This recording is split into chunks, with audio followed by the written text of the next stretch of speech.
Hey everybody, welcome back to another session of Super Mario Galaxy 100% Run. I'm in a good mood today, so I'm glad to be doing this today.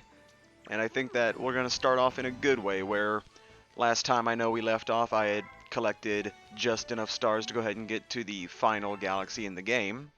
And so I think that we're going to start off this session with going ahead and doing the last galaxy. That way we can go ahead and get the purple coins available for later on, or what's more than likely going to be happening right after this is that I'm going to be going straight for the purple coins. Now I gotta say, this cutscene for getting to the final area, and here I'm going to turn the music down just a little bit, but this cutscene is, I love this cutscene to death. It really exemplifies just how it feels to be getting to the final battle. Like, we're literally look at that. We are plowing through Bowser's Armada. And then Rosalina here just, like, first off, she has the first probably actual voiced lines outside of Peach from Mario 64. And, well, no, I guess Mario Sunshine counts. Because there's cutscenes with audio in that, but I think Nintendo doesn't want to remember that. But either way, like, it's just a really cool setup for what is us getting ready to do the final galaxy in the game, Bowser's Galaxy Reactor. So let's go ahead and just jump right into it. I'm looking forward to it, and then I'm looking forward to doing everything else as well. So let's go ahead and get right to it. Now, I do like this, how I think this is actually the only galaxy that introduces this mechanic where there are actually moving fields that have gravity to it. I don't remember off the top of my head if there are any other galaxies that do this mechanic. But this is really neat, and I'm kind of surprised they didn't try and use it more. But the music for this area as well, it's just so good. It's so good. God, I am looking forward to just doing this entire stream today in particular, just because it's been where I'm at. It's been a pretty rough week so far in terms of just both weather as well as just what I've been having to do workload-wise with my job. Because I know I mentioned this before during one of my Hyrule Warriors streams, but I'm working at Amazon doing delivery, and oh god, I'm about to die. But yeah, I work at Amazon doing delivery, and at the time of this, it is currently February, and you would think that since it's February that there shouldn't be that many kind of deliveries that are going on. You would imagine, anyways. I would imagine it, since like everybody likely did all their shopping for Christmas and all that already. But for me, turns out that no, there's still a lot of packages that a lot of people have ordered and are still needing to get delivered. So it's been a hell of a physically tense couple months for me. So, and it's probably not going to stop until maybe March, if I'm guessing right. So that's something that I'm hoping to just relieve myself of for today in particular, just because it's been kind of exhausting lately. I am thinking about trying to maybe put in some time off. Just like how Mario seems to be wanting to put in time off on his schedule. This section is a bit difficult if you're not paying attention right. It's pretty easy to end up just falling into the abyss, because these things do not last long.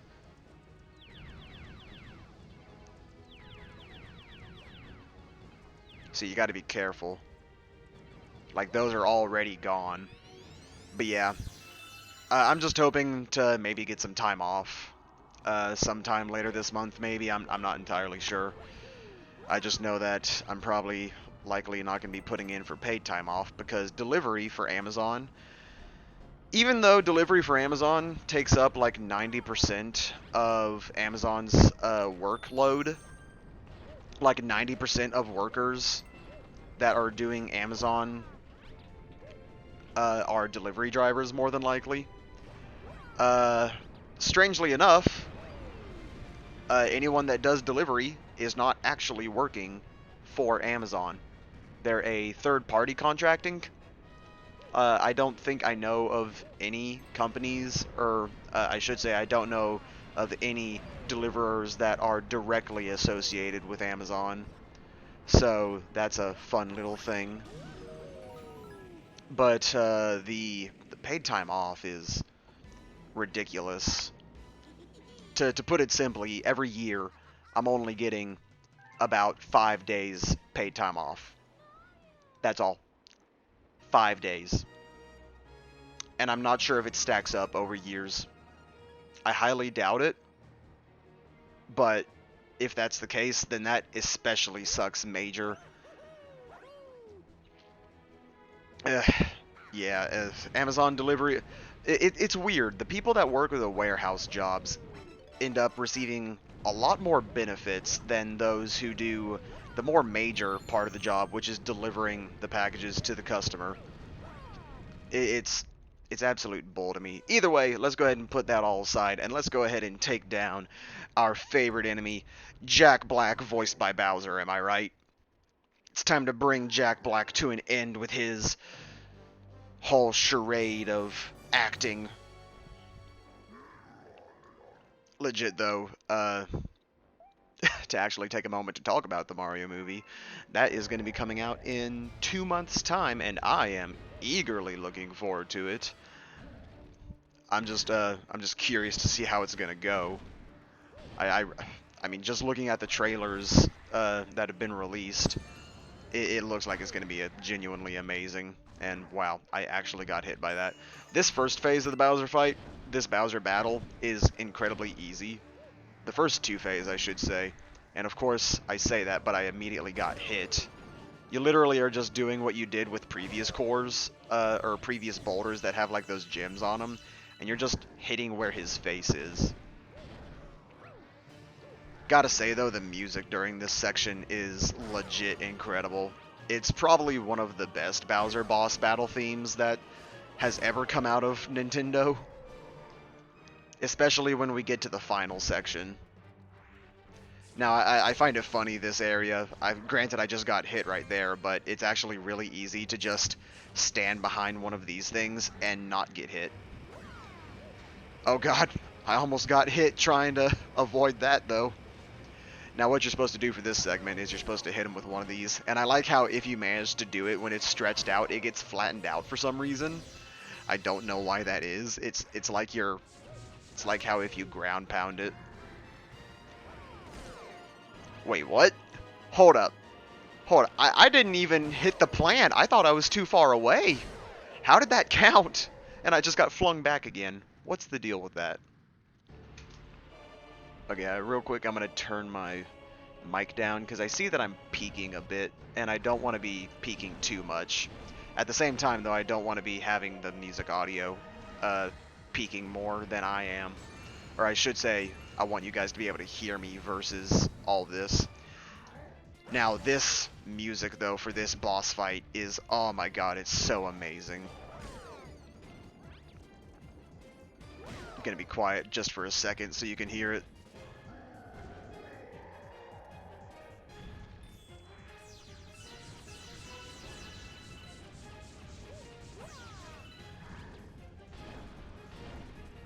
Yeah, it's just so blood pumping. Makes you feel like you really are in a final battle.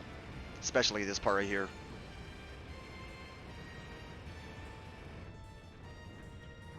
God, that sounds so good. But yeah, this unfortunately, just like a lot of Nintendo bosses though, this final fight is not that difficult. That was it. That was the final hit. That's literally the final boss of this game.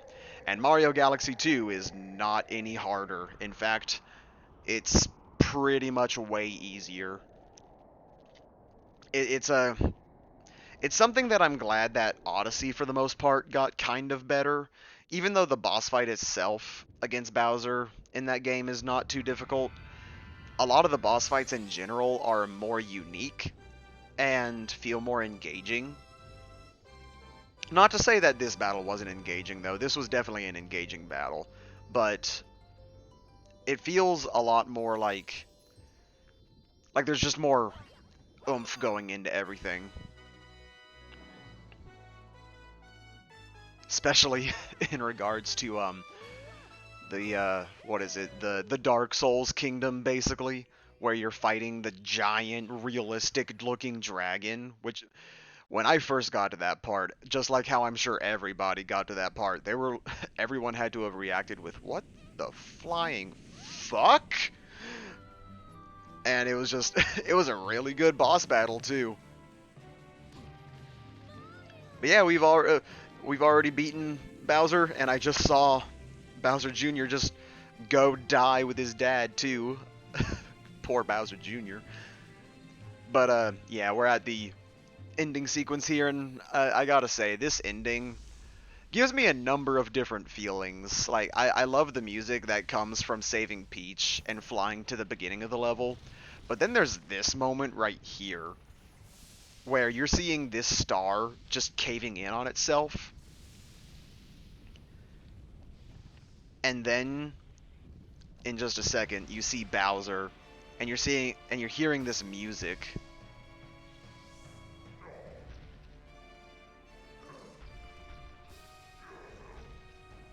It's meant to sound like such a seriously tragic moment, just bombastically tragic, I should say.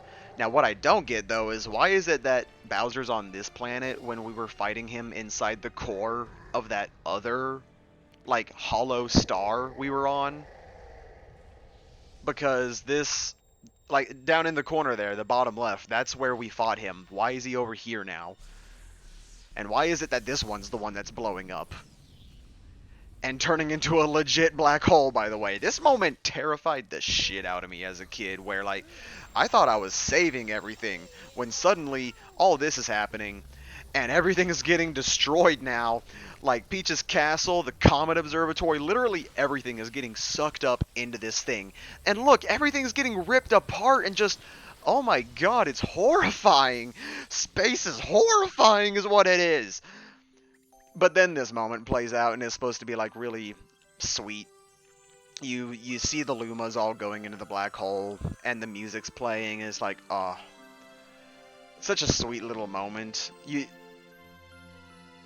I love this ending sequence. But there's also what happens right after this with the black hole, where I thought that they were going to like reverse the effects of it or something, but then this happens where a whole bunch of weird vortex-looking, unexplainable stuff happens, and I can only guess that this is supposed to be the equivalent of a supernova, but on like a galactic or universal size.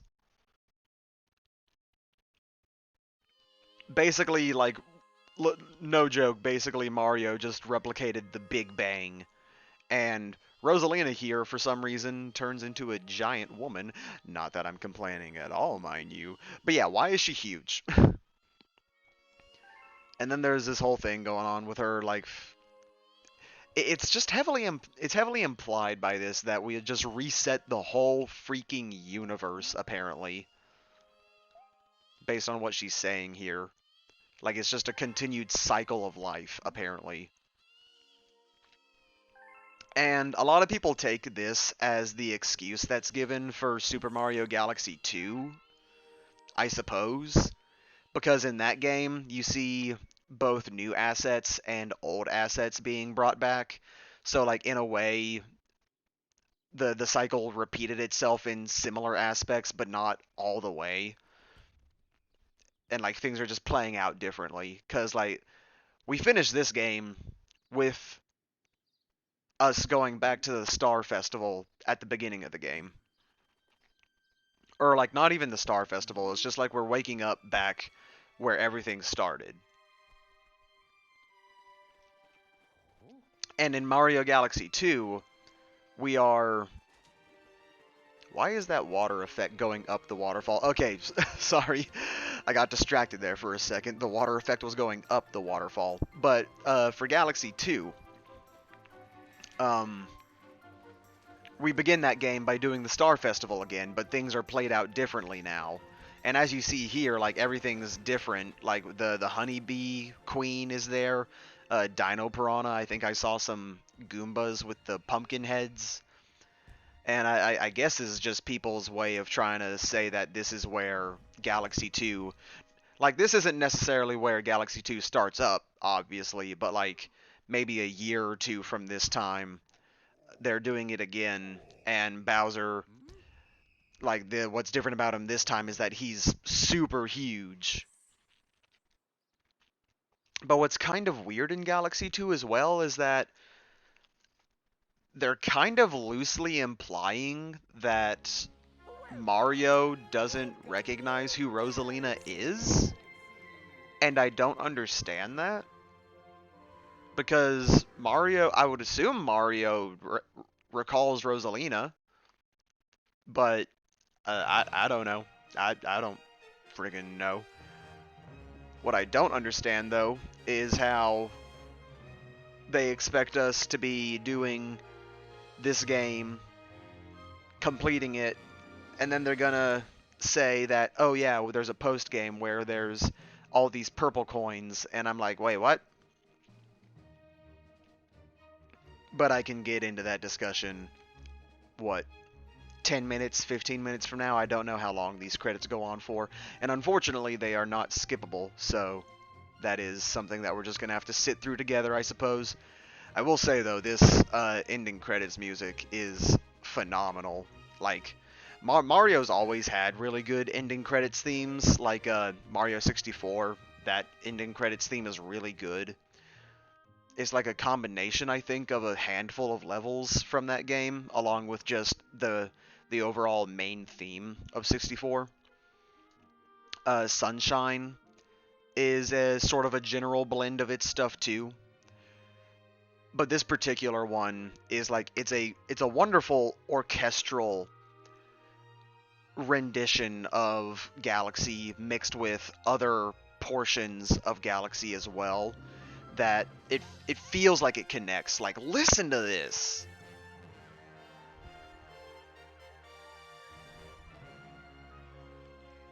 It's gorgeous is what it is, and I love it. Anyone that says video game music is not real music clearly doesn't know what real music is, in my opinion. But that is its own discussion that can be held for idiots that can try and argue over those kind of things. In the meantime, though, I love how we are seeing a handful of screens of levels that I haven't even done yet because I've been doing this playthrough so all over the place. Like, we just saw a couple of different galaxies that I have not touched yet, even once. Like, I haven't done a single star from any of them. But we'll be getting to them, obviously. Like, up in the top right corner there, I know I haven't done that.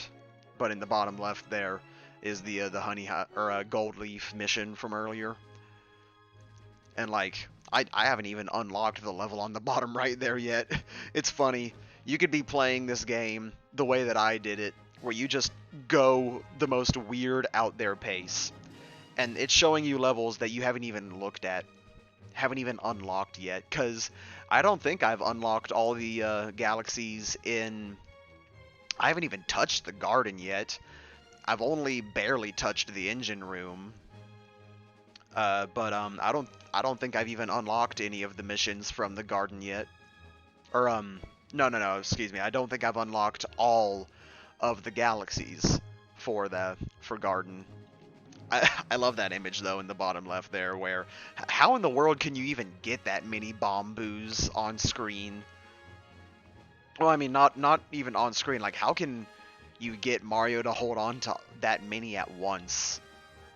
And it's kind of overkill as well. Like, I'm sure that, like, you only need, what, 3 to hit him to get him into his next phase? That's excessive, Mario. I think you're going beyond kill mode in this case.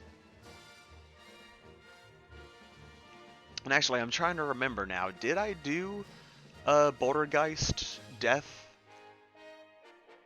or the Daredevil comet yet for Bouldergeist? I don't think I have. Or if I did, it was very quick. And like it was just that easy. Maybe. I don't know. I remember Bouldergeist being hard as a kid, but not anymore. And with that, we've unlocked another chapter in the book for Rosalina's library, which I think I will look at before I go do the end game stuff.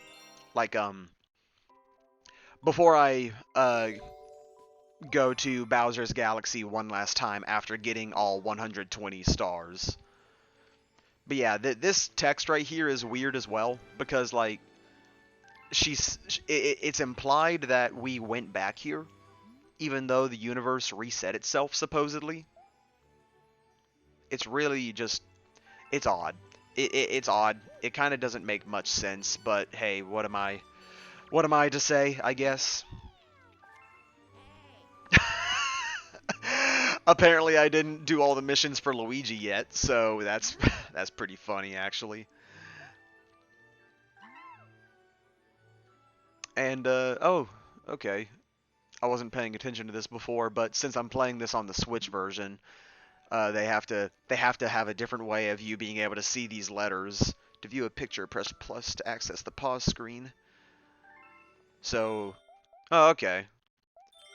So with that in mind, oh, I got even more mail. With that in mind, though, because there are other letters that you get in this game as rewards,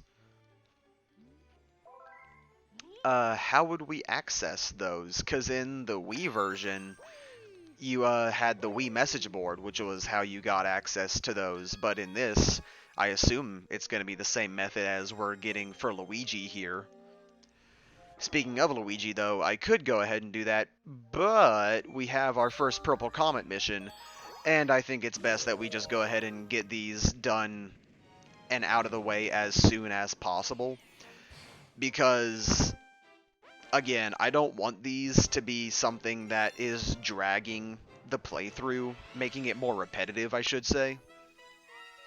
Because I know whenever I'm watching other people's commentaries or just playthroughs of this game, they always end up going, well, not always, but majority of the time they end up going very linearly with how they unlock all the galaxies, as well as how they go about doing Purple Comet missions, where they usually end up doing all of the missions that are available until probably the end of Engine Room, where they'll notice that they can go ahead and get to the end of the game, and then they'll start doing Purple Comets alongside whatever they can. But at that point, it's already so late in the game that a lot of the missions you're going to be doing are going to be nothing but purple coin missions, and so that can end up being pretty repetitive. That's why I broke things up pretty differently for this particular run, where I've first off made my route completely non-linear, essentially. Like, nothing about this route is like any other typical route. Like, I have straight up galaxies in certain domes that I haven't even touched yet. But we can also, as a result, make there be more variety out of the rest of the game. Because now I'm not just trying to get purple coins and just get to the end of the game. Instead, we have more variety, and I think that's better in the end run. Now, I do love, though, how every time I've played seen playthroughs of this particular mission, people always end up missing one of the launch stars, and as a result, they get lost for like 5 minutes straight. It's insane. Because this mission is so easy. You just have to make sure that you get every... you just have to... When you get to the first launch star on whatever planet you're on, take that one. Then you get the 10 coins that are on the first trail. Then just immediately do the launch star that's mid-flight, and then you'll get the next 10. And then you'll be landed on the Granted, you've skipped a planet, but you'll be on the next planet that has a next row of coins for you. It's you just do that over and over each time, 3 times in a row, and bam, you've got all 100 coins. It's not hard, people. It's not hard. But apparently, a lot of people seem to, I guess because they're in the middle of the commentary maybe, and they're not as good at trying to multitask talking and doing actions. Like, I'm gonna be honest, I'm kind of surprised with my commentating that I've been able to do as good as I have under certain scenarios. But I don't know if that's because I have some kind of ADHD or something or not. I think I talked about this in a previous session, but I don't want to try and go too in depth on what my mental stuff is, because I'm not even sure if I have mental stuff, and I don't want to make it seem like I do without potentially offending anybody that does have those kind of conditions, and I'm just completely misidentifying myself.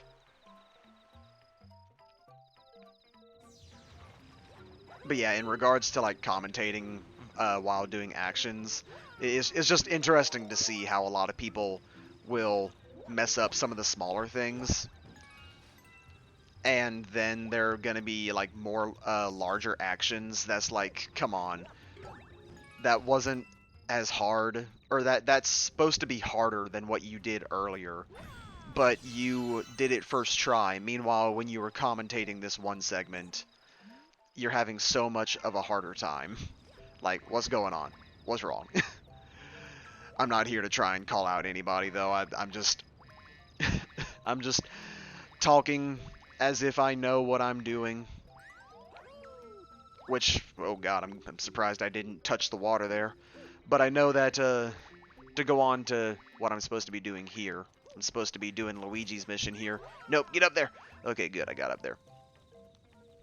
I know that for this particular mission, we need to get over to where Luigi is. And I know where he is, I'm just wanting to go a bit more of an around way so I can get more star bits, because, again, later on, I don't think this is required for the 100% of this game, unlike Mario Galaxy 2, but I don't think I need to max out my star bits. I know that for Galaxy 2, you need to max out your star bit count so you can get access to the final galaxy. But I don't think there's anything like that for this game. I think you just need to get the 120 stars and then complete the final level again. And if I can actually get up this hill, we can go ahead and get over to where Luigi is. And I find it funny, he's terrified of this one insect that technically, because Luigi is a person, he'd be, the bug would be running away from him, but he's apparently too terrified. Or maybe the bug just knows that Luigi's a wimp, I don't know. I love this though, you can walk up to him as a bee. Oh no. Oh, you know what, I think I'm confusing it with, Captain Toad the first time you run into him in this galaxy. I could have sworn that Luigi made the same comment, though, where you're dressed up as a bee and he freaks out for a second before he realizes that you're Mario. But with that, we've collected, I think that is the final Luigi star. There should only be 3 total. There's this one, there's the green star one, which was back in Battle Rock Galaxy, and I'm not remembering where the third one is right now, but I know I already got it because you. Oh yeah, Good Egg. What am I talking about? Is Good Egg Galaxy? It's kind of weird how they only have them do 3 stars though, and 2 of them are in the what the heck was going on with my pointer there? Anyways, but it's weird how he only has 3 missions, and 2 of them are in the first dome. It's kind of odd. But, whatever. I guess they were just trying to come up with something to do. Now, at this point, we have another Purple Comet mission, obviously, with purple coins. And these are the ones that a lot of people do not like. And I'm relatively inclined to agree, because it's, for the most part, you're literally just having to scour the entire level to get all the purple coins that you need. And that can get just pretty time consuming, especially when they put it in areas where you gotta do fancy maneuvers like that, but like even more complex at times. Now, granted, they do make it so that you get access to an entire particular planetoid based on these ones, because I know that for other missions or other galaxies, you usually don't get full access to the entire main planetoid that you're on unless you're doing a very specific mission. But for these purple coins that have you free roaming, you do get to see the entirety of the level, or the main big island, I should say, or planet. So that is one positive that I'll give it, even though I know a lot of people probably wouldn't consider it much of a positive. Alright, let's get up on this, and I think there's one on here. Yep, over in this direction. Now, the reason that I don't like it in particular, whereas most people don't like it because it goes on for too long if you don't know what you're doing, which that is a completely understandable critique. But I never noticed that Mario had an animation for when those things are clinging on to him. But my complaint for these comets, which is a sort of similar complaint that I have for all the other comets in this game, is that there's always this vignette effect or some sort of filter that's going on screen, mainly around the corners, but it's also like kind of on the main screen itself, that it kind of, it doesn't wash out the colors, but it kind of, and I think this was something that I felt as a kid too, it kind of messes with my eyes. It kind of, I think at points it gave me a headache as a kid, which you don't want to do that to kids, Nintendo. But yeah, that's my particular complaint with it, is that it just, I don't like the vignette on it. I'm pretty sure that's the term I'm using correctly, vignette. But yeah, it just makes it so that I don't really feel the effects right now, but I'm sure as I keep doing this and do it for later levels, I'm going to end up getting some kind of a headache later on. And I want to try and prevent that as much as possible, if that would be nice. Let's see if I can get these 3 in one go. Alright, good, I was able to. I know that if I'm not moving, I'll start sliding on that thing.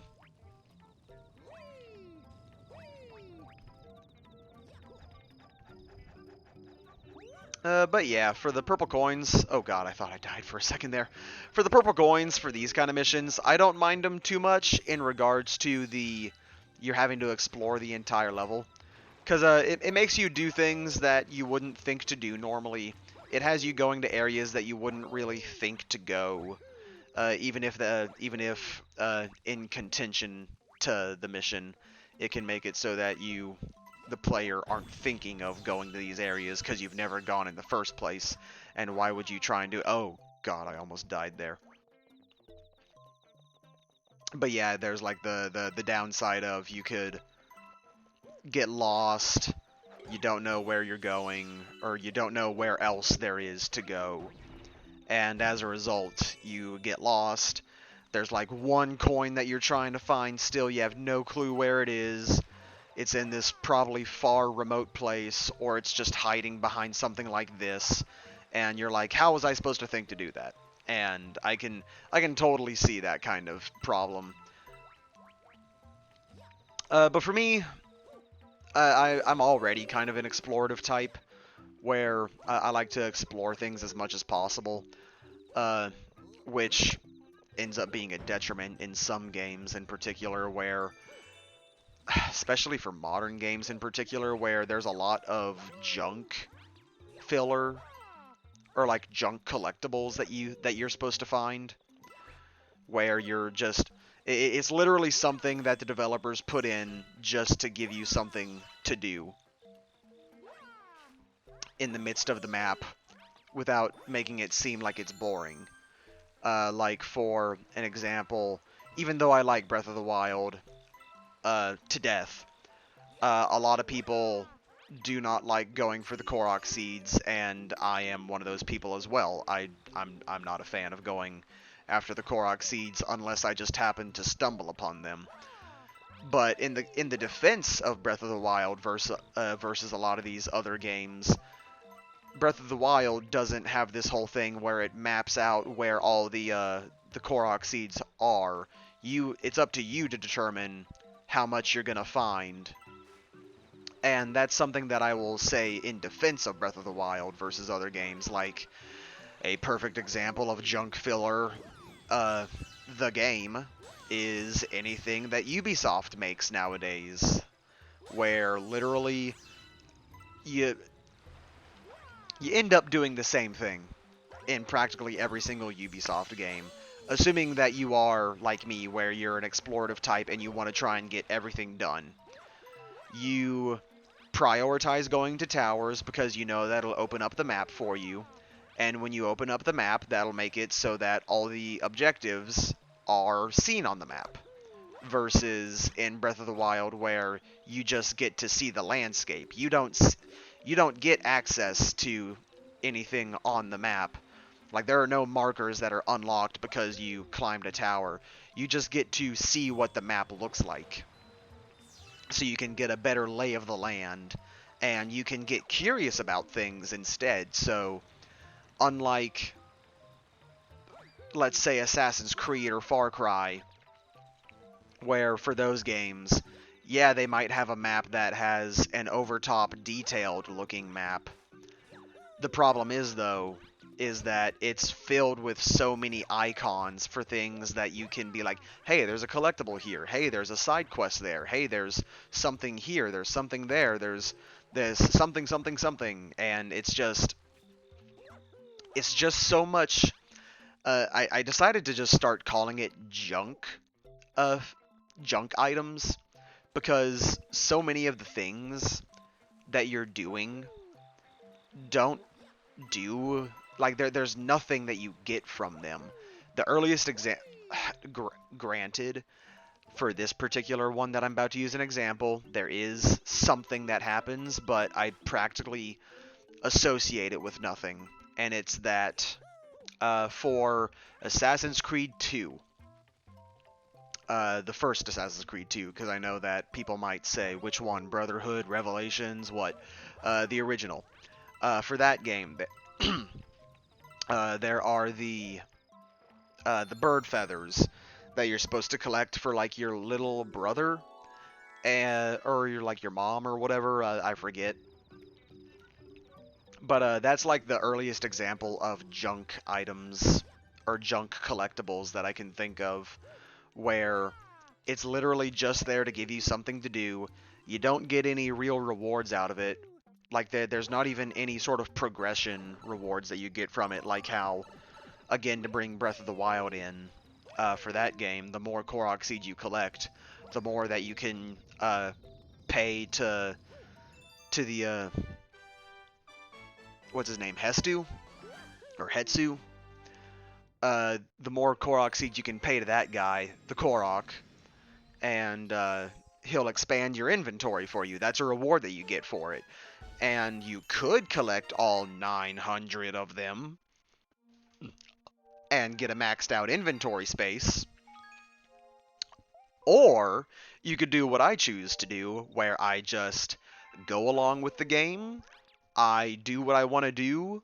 The most I'll do is I will look for all of the shrines, because I want to max out my shrines and get everything that I can get from there. And, hang on real quick. I want to... No. Don't do that. There should be a way of telling if we fully completed a galaxy. And I think it's that crown in the corner. So I think that we are completely done with the terrace now. So that's good. But getting back to what I was saying about being rewarded for the junk collectibles. you can either choose to get all 900 and max out your inventory space, or you can do what I do and you just find whatever ones that you find along the way and you just enjoy it. Get whatever inventory space you get. If you're wanting to try and get more, you can try and find more if you want, and later DLC stuff gives you access to it now, where uh, later DLC gives you the, what is it, the Korok mask, which will help you to find more seeds if you're just trying to find some, where like the mask will shake to let you know that you're near a Korok seed, kind of like how for Majora's Mask there's the Great Fairy Mask, which will start giving off this trail of dust to let you know that there's a fairy that you can collect in your vicinity for the Great Fairy. And for the most part, like those kind of ones, I don't mind. But in the case of things like, again, Ubisoft, where the whole purpose of it is just to give you something to do in between your objectives, that's literally just there to waste your time, I don't like that, because now I feel like I'm having to waste my time getting things that do nothing for me. Like, it's a hollow victory is what it feels like to me. Like, yeah, I get experience out of it, the world's tiniest amount of experience, but again, my completion mentality ends up making me go, okay, I'm getting these small amounts of experience, but every time I'm doing these things, I'm getting more and more as I go on, so I'm just gonna go, and this is the process that I end up doing for every time a game does something like this. I will, crap, get the last coin! Oh, damn it, I'm gonna have to kill myself. And oh god, I missed so many. Kill myself, just kill myself. But what I end up doing as a result for those kind of games, I should say, is whenever I unlock one of those towers, well, no, this is what I do. I end up prioritizing the towers first, just so I can go ahead and see the entirety of the map. And then based on wherever the story objective is, I will section off that entirety of the map to collect every single collectible that's there. Because I don't know if I'm ever going to be going to that area ever again in the game, story-wise, or for anything else quest-related. So I immediately just go ahead and, out of my way, get everything that I can from there. And I end up wasting like 20... or no, maybe not that long, but I end up wasting a lot of time. I end up wasting a lot of time, it feels like several hours of my time just to collect this stuff that I'm not having fun collecting. Like, let's just go ahead and get that out there right now. It's not fun. It's not fun.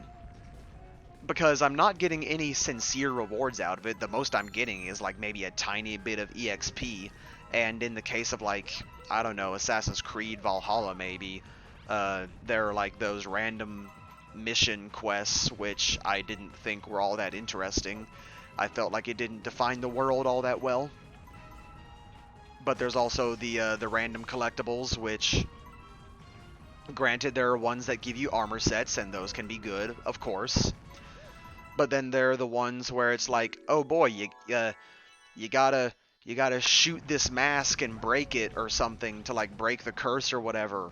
And it's like, okay, am I gonna get it rewarded for it? Like, am I gonna get anything aside from just experience out of it? Is there gonna be like this big mission where I gotta destroy as many curses as I can to get this really good treasure? No, you just get experience. That's all you get, experience. And so as a result, I'm looking at these games, and I'm literally just doing essentially checklists. I'm just doing checklists where I'm like, alright, I've done this section of the map, I'll go ahead and do the story here, then I'll go ahead and check where the next story is at, Is it in the same area? Alright, I'll just go ahead and go straight to the next mission then. Is it in another area? Well, alright, I'll go ahead and, if I haven't already, get the tower there so that I can go ahead and unlock that portion of the map.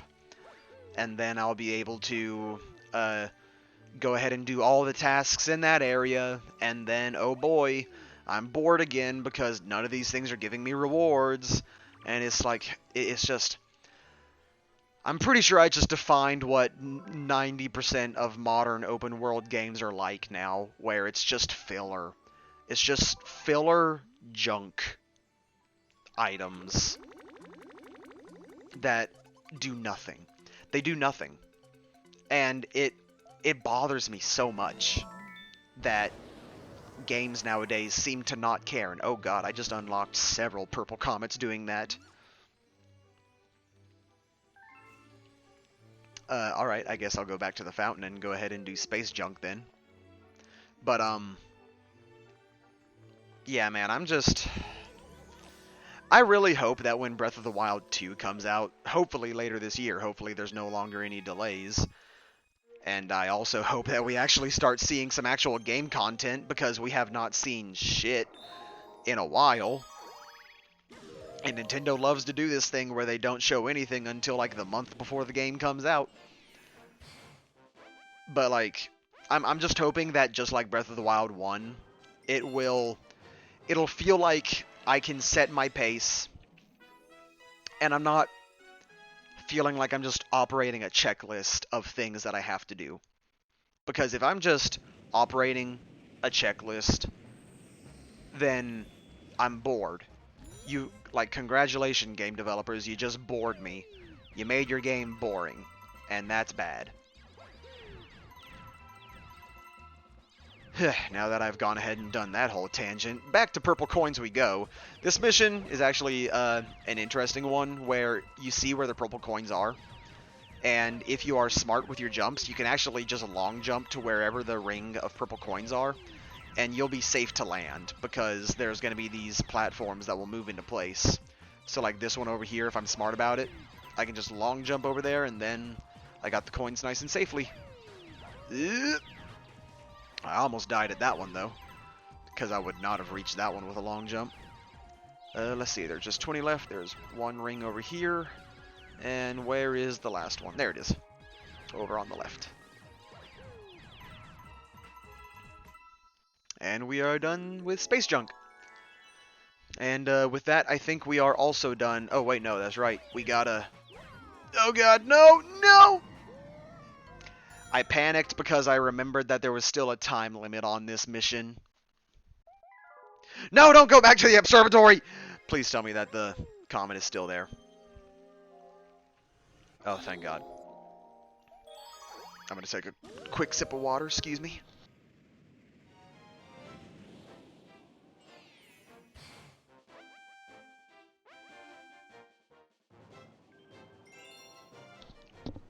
Yeah, sorry about that. My throat was getting a bit dry and raspy. But, yeah, I panicked there because I forgot that for these kind of missions, which, I'm not looking forward to toy time later on, but for these missions, even after you've collected all the purple coins, the timer is still going.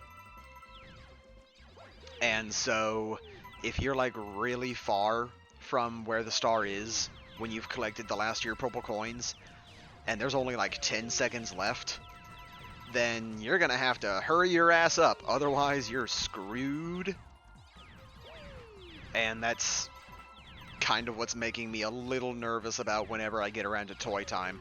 Which I'm probably not going to get around to it for a while, but that's the immediate example of one that I'm thinking of. I almost just died right there. Because toy time is another one of the particularly infamous galaxies in Mario Galaxy 1 that has just... It's not a major challenge, but it's one where you can easily get frazzled. And if you don't plan out a proper route, then things can get pretty challenging.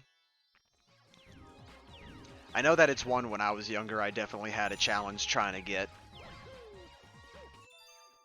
But thankfully for that mission versus this one. Granted, with this one, it's easy because all the coins are clumped together. In that one, they're more spread out. But to help with it, that particular mission also gives you more than 100 to collect. You only need to get 100, but there's like 150. And so it's pretty easy to get all 100 if you're good about planning yourself.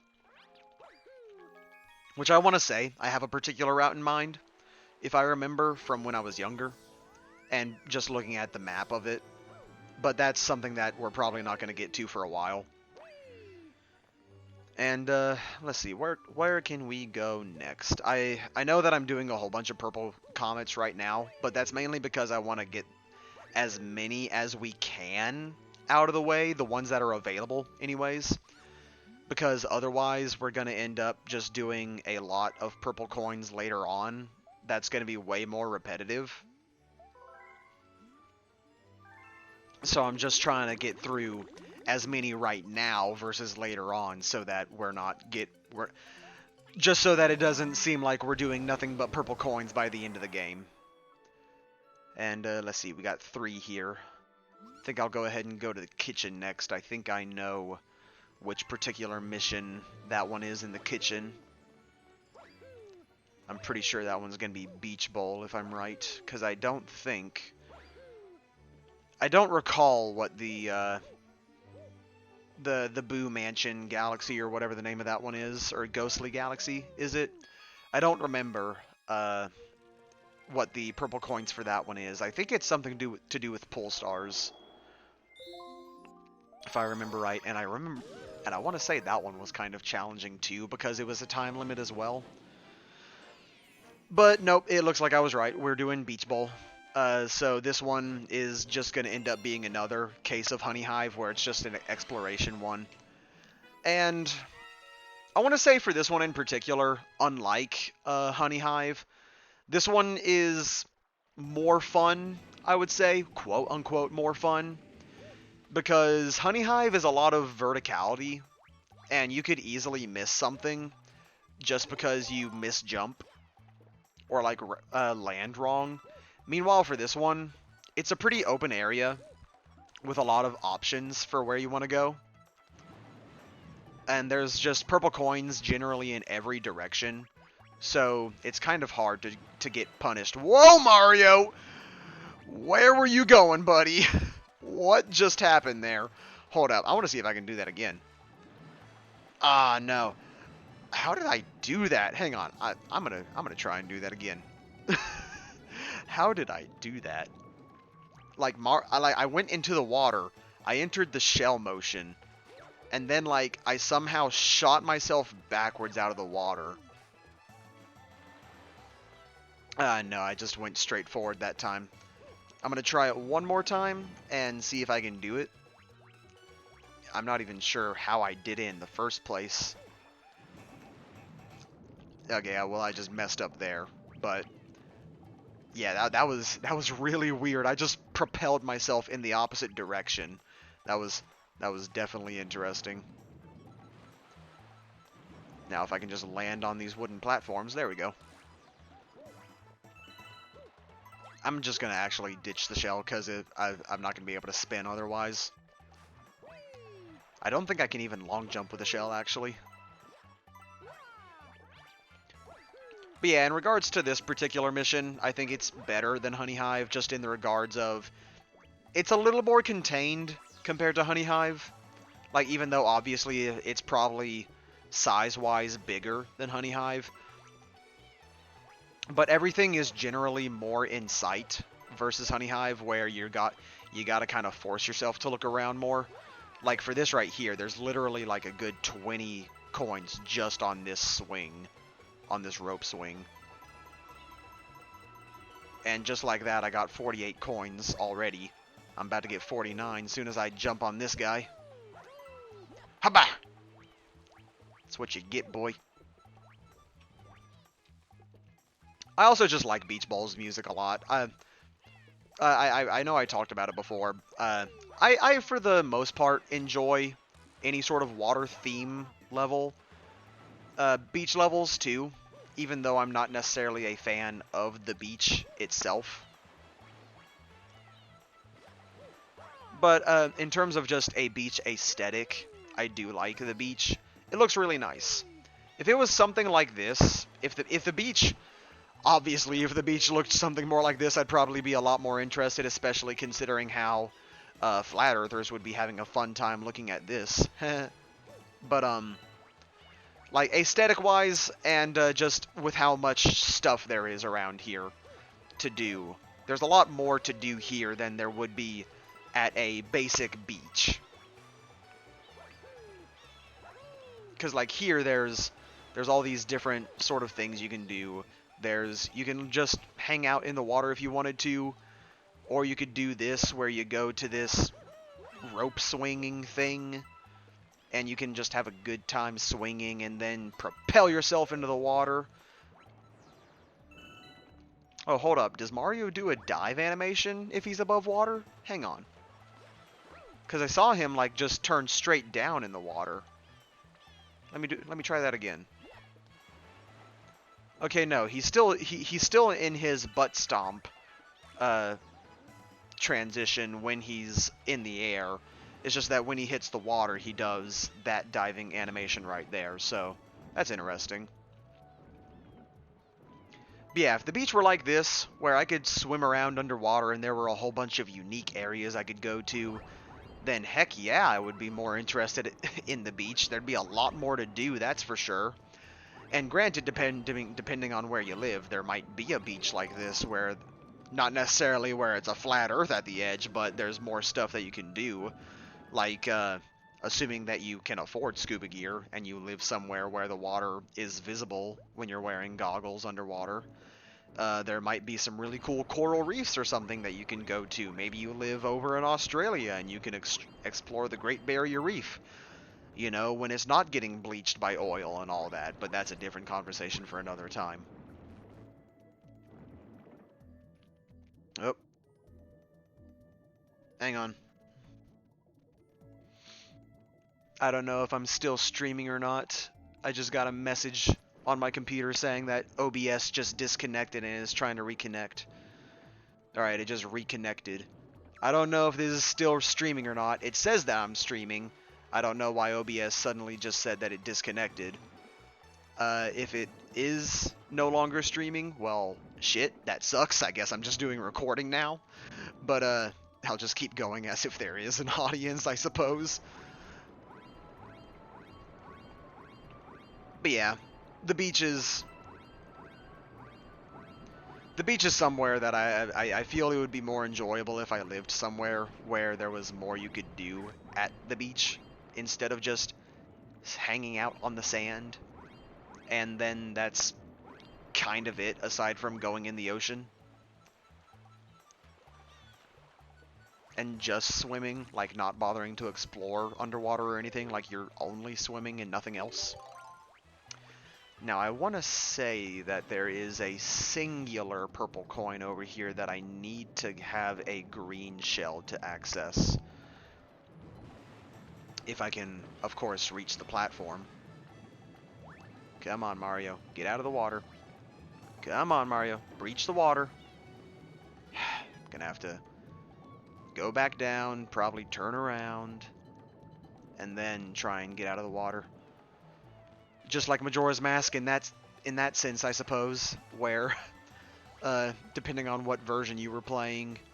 Okay, no, the treasure chest isn't here. I could have sworn that I saw the treasure chest over here earlier, and I was thinking that it was probably going to have a purple coin in it. I wouldn't be surprised if there was going to be one later on like that. And I just forgot what I was talking about. Okay. Love when I do that. Love, love, love when I do that. Of course, though, like, I'm just legit enjoying myself doing this mission. Like, I know other people would probably be bemoaning and complaining about how they have to explore everything and everywhere. And it's just not a fun time at all and all that jazz. But I'm having a good time. I'm enjoying myself. Now, before I get that power-up over there, because I don't think we've actually touched that power-up yet. I don't think we've touched it at all, actually. Because, what is it? I don't think this particular one is unlocked until Toy Time Galaxy, usually. Because, yep, here we go. We got Spring Mario. It's interesting that I'm getting this my first time in a purple coin mission instead of where you're actually supposed to get it. So, Spring Mario is, it's an interesting power-up. It's a very unique one, and I know that a lot of people definitely complain about this particular power-up, because everyone usually ends up saying the same thing, where it's unwieldy control. When you're, like, just trying to maneuver yourself around in, like, a basic circle, it can be pretty difficult. But I don't know. I don't know if I'm just a weird person. I mean, I might just be a weird person. I know I definitely do a lot of weird things at times, especially on my own, but that's besides the point. I don't know if it's just me, but I actually like Spring Mario. I genuinely enjoy Spring Mario as a gimmick, even if it is not necessarily a power-up versus a gimmick, because I know a lot of people would constitute a power-up as something that enhances your ability, not limits it, which is kind of what Spring Mario is all about. Now, I'm kind of curious if I can get to those purple coins on that palm tree right there as Spring Mario. That'd be an interesting challenge. Let's see if I can reach it. I will say the one downside to Spring Mario is that while there is a lot of verticality, there is not nearly as much horizontal movement to him. When you're doing... Ah, damn it. Okay, whatever. Well, at least I can touch the water, and I'll lose the power-up, which I don't know why. I guess they just didn't want to program Spring Mario underwater for some reason. But maybe, like, I don't know, the logic is that the metal rusts maybe and it just deteriorates that fast. Which in that case, Jesus Christ, what metal is it that it's deteriorating and rusting that quickly and just melting away practically? Oh god! But, no. Spring Mario, when I'm not pulling maneuvers like that anyways, I genuinely have an actual fun time with Spring Mario because it's just, to me, it's a fun gimmick.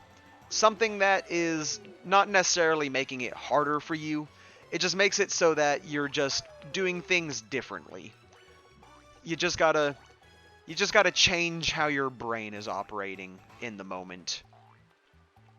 Now for here, like for these tighter movements, yeah, I can definitely understand just trying to grab one coin and you're dancing around it because of how weird his movements are. And I can definitely understand that. I totally understand that. Like, I'm just trying to collect that one right there, and I just had to do a full circle for it. But I mean, I don't know. Am I just weird for liking this? Maybe. But I just like it. I enjoy it.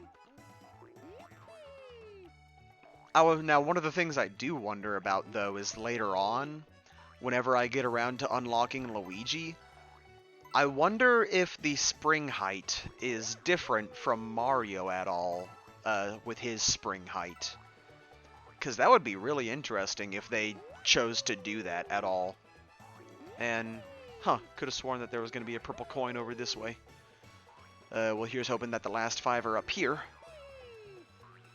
I'm seeing 2, and hopefully there are 3 on this palm tree. Yep, good. Yeah, as long as I can just collect them. Again, here's that thing that people complain about with having to do awkward movements, but I still got it anyways. You just gotta be considerate with your movements. You can't be just trying to rush head forward into it all willy-nilly, which is funny coming out of me considering the Kirby story I was talking about on a previous stream, if I remember, where I was being reckless as all hell. But I was having fun too, because it was funny to me. It was just funny. Now let's see, where's that star? Alright, it's over here.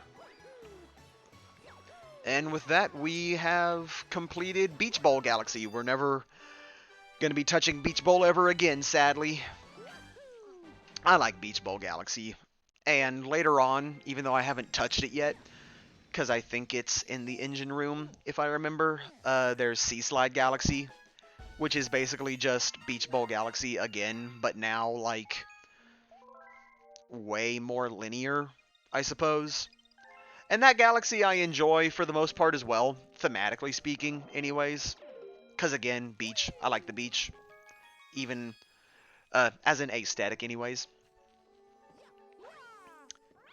Now, before I go ahead and just try and jump to the next purple coin, I will go ahead and try and at least be a little different right now. I'm going to go ahead and unlock this Luma mission, which I'm actually not remembering what this particular one is. So we'll find out together, unless people already know what it is, in which case, okay.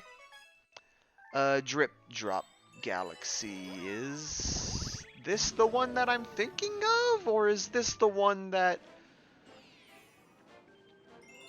Giant Eel... Okay, no, this is a different galaxy from what I'm thinking of.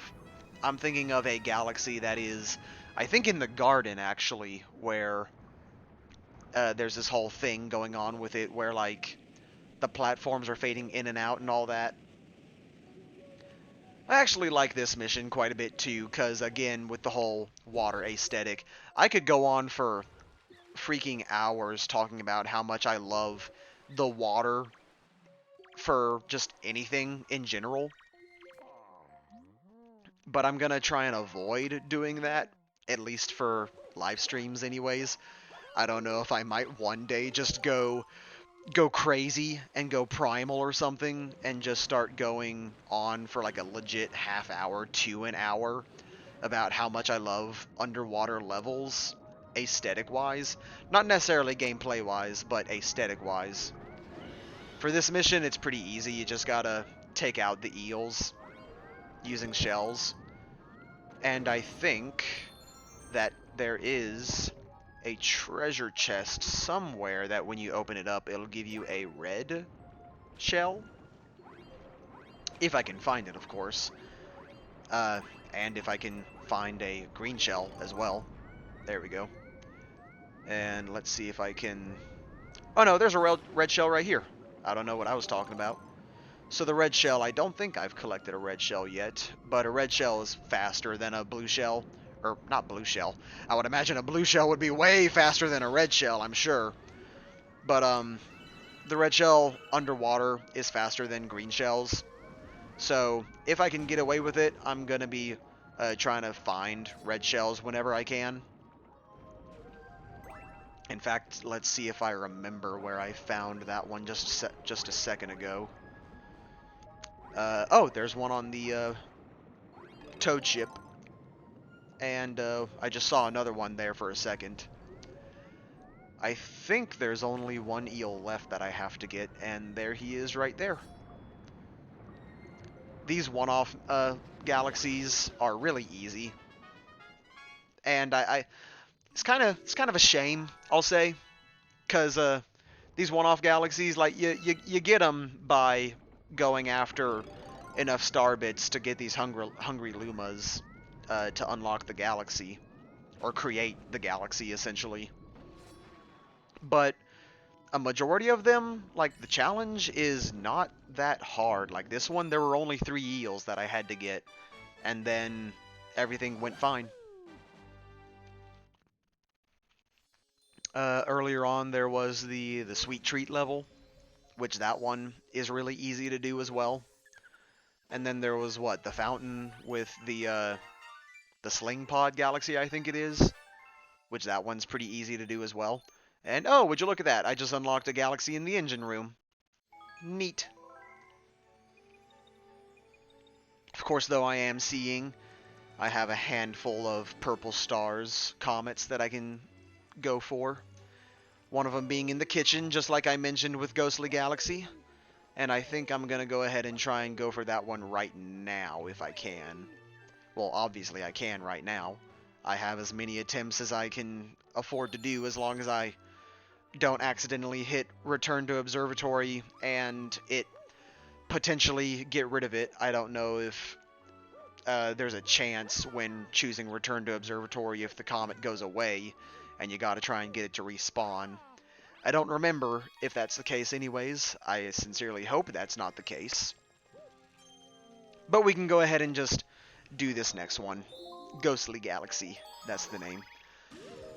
So let's go ahead and see what it has to offer. And if I remember, it is not a fun one. Well, not necessarily not a fun one, but it's definitely a challenging one.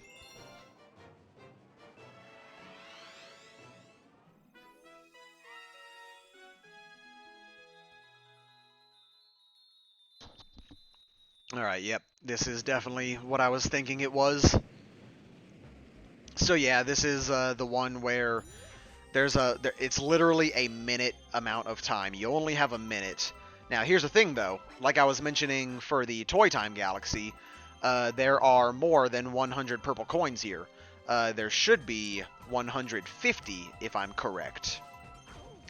It can be pretty challenging to get 100 even still, though, because you only have 1 minute.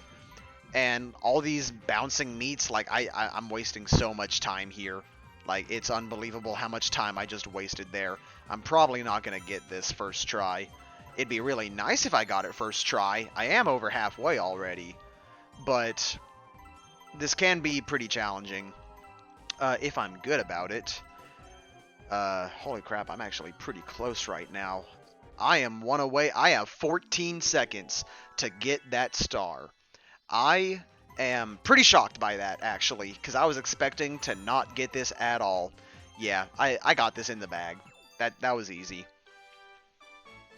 Now, I haven't seen any videos of this, but I remember, let's see, it was Chugga Conroy, when he was doing his run of Super Mario Galaxy, and he was doing this mission. He issued out some kind of a challenge, I think, where he wanted to see if anybody could possibly get all 150 coins in that level under the minute, and then get the star. Now, I've never seen any videos where people have attempted to do it and successfully get it. But if anyone has, then I'll say that's pretty damn impressive, anyone that was capable of doing it, because 150 of those coins in 1 minute, let's see, every 10 seconds, you'd have to be getting more than 20 coins every 10 seconds, I think. And whoops, that's not what I was trying to go for. I was trying to go for Honey Climb. But yeah, let's see, 20 every 10 seconds times 6. That'd be 120. So not even 20 every 10 seconds on average. You'd have to be getting like 30 almost every 10 seconds. So that's, yeah, that'd be interesting to see anybody manage to accomplish, because that'd be damn impressive. Now, I certainly know that I don't have the time nor the commitment levels to try and do something like that, so unfortunately you're not going to be seeing that here. But I will go ahead and just do all these other galaxies, because I like to have a chill time and just enjoy myself. Because even if nobody is watching this right now, because again, OBS said that it just disconnected for some reason, and even though it says that I'm streaming still, I'm not sure if I actually am streaming. I could check Twitch though, but I'm probably not gonna. But even if nobody is watching this, I'm just here to just enjoy myself. I'm not doing this to try and gain popularity or anything. If anything, I'm more using this as just an excuse to finally play Galaxy again, because I think I mentioned it before, I have not touched this game probably since Galaxy 2 came out. And that was way back in the year of, what, 2010, maybe? Sometime around that, because this game came out in... well, no, it probably came out in 2009, because this game was 2007. And I imagine they probably took 2 years to make the second game, even though it was a lot of the same assets. So probably 2 years. But yeah, it's probably been since 2009 since I last played Super Mario Galaxy 1. And it may be since, I don't know, maybe 2011 since I've played Mario Galaxy 2. So those are definitely a couple of games that I have not played in a long time. And I on top of doing this, because I really am enjoying myself, I am glad that I'm doing this. I would like to try and go back and play Galaxy 2 at some point. I might try and do a live stream for it. I'm not entirely sure right now. It definitely won't be happening anytime soon, obviously, especially considering how I... Well, especially considering how I just died there. No, but, especially considering how I told myself for this particular 100% run of this game, I'm including playing the game as Luigi as well, and 100%ing it as him, as a true 100% run of Mario Galaxy 1. So, I'm sure that by doing this, I'm probably going to end up exhausting myself quite a bit playing this game. I just don't want to end up making myself be so exhausted by Galaxy that when I'm getting around to playing Galaxy 2, if I do it immediately after this, I don't want to end up just tiring myself over Galaxy and being like, I don't want to touch Galaxy for the next century. Because I legit love these games, and I do hate that I haven't gone back and played them more. Now, granted, that's probably also just because, unfortunately, as an adult, you just don't have as much time as you used to be able to play video games. And, oh, I thought he was going to come up closer. Gonna smash him. This is an interesting level to go a bit off topic. This is an interesting one. Again, it's a really short one, but it's interesting how the entire level is just dedicated to B Mario and his honey climbing mechanic. That's interesting. But yeah, as an adult, you just sadly don't have as much time anymore to play as many games as you want. Especially with work, with me working Amazon. Granted, I have 3 days off doing delivery because it's a 10-hour job, on average, a 10-hour job. Because, fun fact, even though it's a full-time job, you can sometimes not get a full 40 hours. So sometimes I'm getting underpaid and overworked. What's that? Amazon being a terrible company? You don't say. But no. Yeah, no. I get 10 hours of work days, but I only work 4 days of the week unless I'm trying to do overtime, which, trust me, with this kind of job, overtime is not something you typically want to do. Granted, delivery service is not a super demanding job.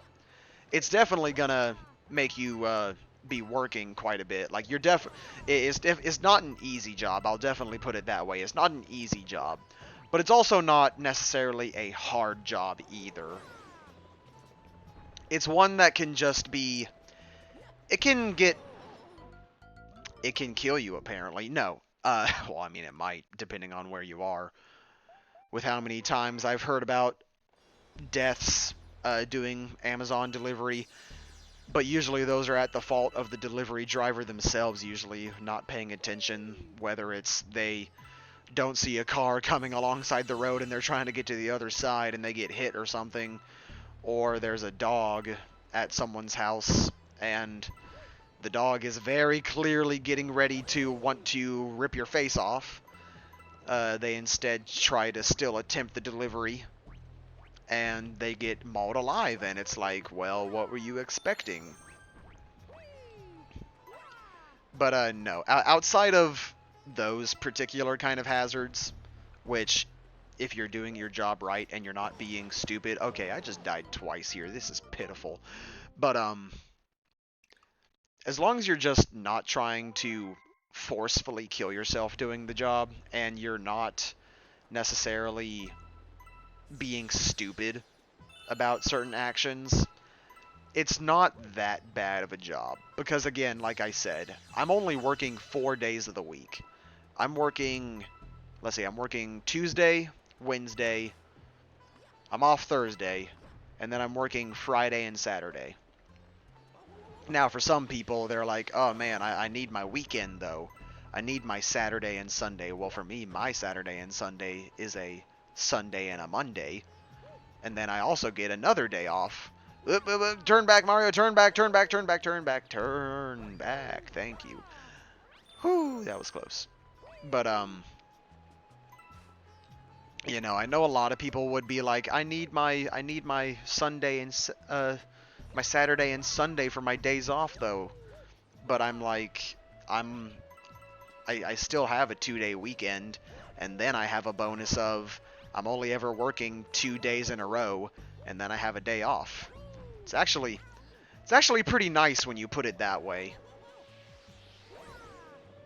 Cause what, today's Monday right now, so I'll be going to work for 2 days, and then I'll have Thursday off, and then I'll be working 2 days, and then it'll be the weekend again. So it's nice in that regard, anyways. At the same time, though, that job can get pretty physically exhausting.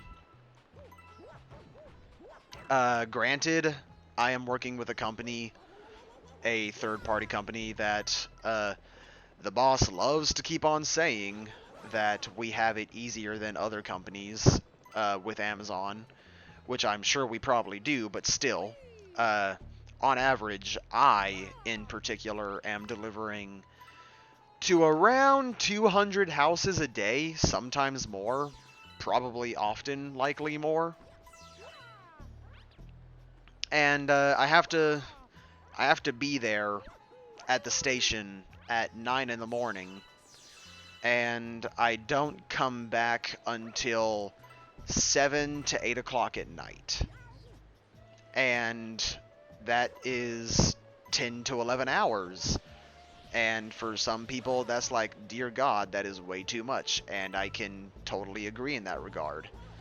At the same time, though, I'm looking at it as, yeah, I'm working long days, but it's also not necessarily a hard job, and I'm completely in control of how fast or slow I go. So I can either be forcefully choosing to make the job day go by really fast, or I can choose to make it go by really slow. The only caveat to that is that if I'm choosing to make it go fast, then I'm not going to be getting paid as much, because if I'm doing my job really well, then I'm going to be getting paid less because I finished earlier. And that's not exactly fun to think about, because then I can end up seeing how other employees are doing a worse job than me, and they're getting paid more because they're still on the clock for longer than I am. And I'm like, that's kind of complete horseshit.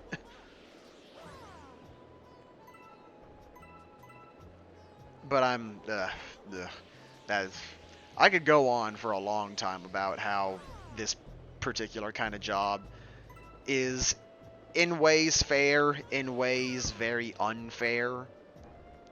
But I just don't want to talk about it.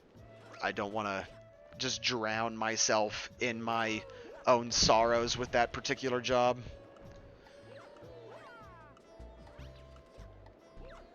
It doesn't help that I'm in this level right now. I do find this funny though, how for this mission, when you slam down this button, this toad is actually trapped in the sand right now. Like, he's hopping, but as soon as this switch reverses back up, which I'm just gonna wait for it because I took way too long getting those other coins. But I love how when the platform runs out of time on the other side, it comes back up and this toad just gets completely submerged again. That's actually pretty funny. Yeah, look, he just gets completely submerged. That is really funny.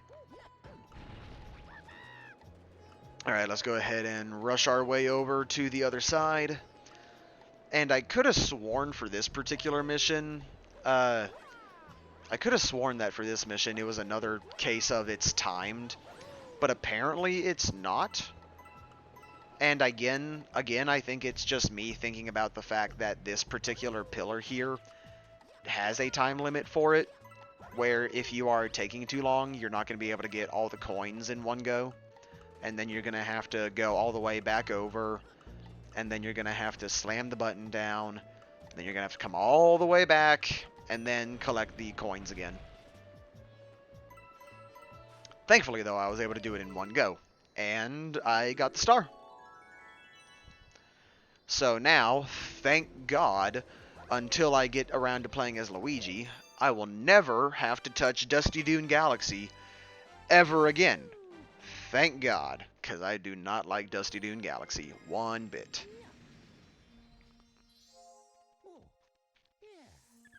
And with that, I think... let me see. I'm going to save my game real quick. And I'm thinking right now about making a certain decision. Let's see, I can look at the map here, and looks like there are no other purple coins available right now. You know what? I think I will do what I'm thinking of doing. I am going to... Because I remember seeing that there was another purple coin comet available over in the engine room that I could get.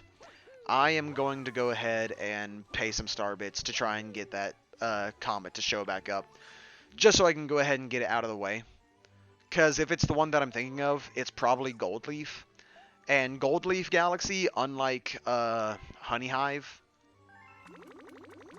is actually not an exploration one. Everything is set up more in a linear pathway. There we go. But I think that for Gold Leaf, yeah, it's set up in a linear pathway. I don't remember if it's under a time limit or not. We can find that out right here as we're going up. And I will use Flying Mario because I don't use Flying Mario enough as I should. Now let's see if I can... Okay, here's what I was thinking of. Yeah, I knew I wasn't crazy. I knew there was a 1-up around this planetoid. I was just thinking about the wrong area. It's underneath it, not over by the side. Now, something that's kind of lame is that, but I understand why you can't do it, is you actually can't fly over to this planet right here. If you... even if you have all 3 green stars, I think that they prevent you from coming to the planetoid. Yeah, like, it's an invisible wall. And the launch star over there just, like, bypasses it, I guess, or something. Anyways, I'm going to dive back down here, because I think I'm about to run out of energy here in just a second. Yep, there we go. Called it. Now, I want to see if I can manipulate things so that I can get myself to fly straight into the engine room without landing. I want to see if I can do it. Yay! That wasn't hard. Now, what's kind of weird about the engine room is this is the only dome in particular that has a character that's not the Luma in there. It's one of these Gizmo characters. And okay, yeah, I was right. Yeah, I haven't even touched either of these ones, so yeah, it would definitely be this one. But yeah, Gold Leaf Galaxy, if I remember, it's a linear pathway. I think that it is under a time limit. I don't recall if that's the case or not. We'll see in just a second, though. But if I can go ahead and get it out of the way sooner than later, then that will be perfect, because that means less repetition later on. And let's go ahead and see. Yep, it's under a time limit.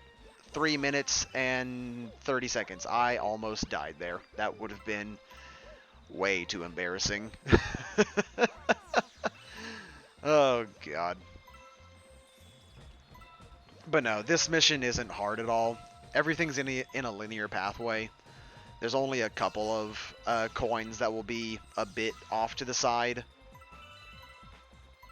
Yeah, it's overall not a hard mission. Just pretty simple.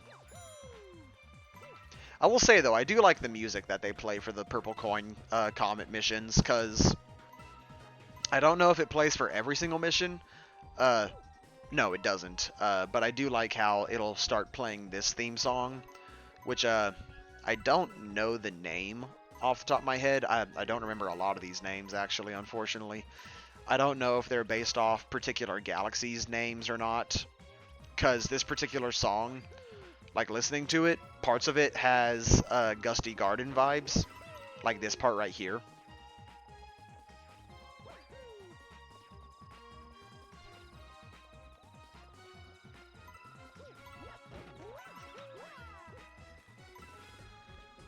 Yeah, that's straight up just Gusty Garden Galaxy right there.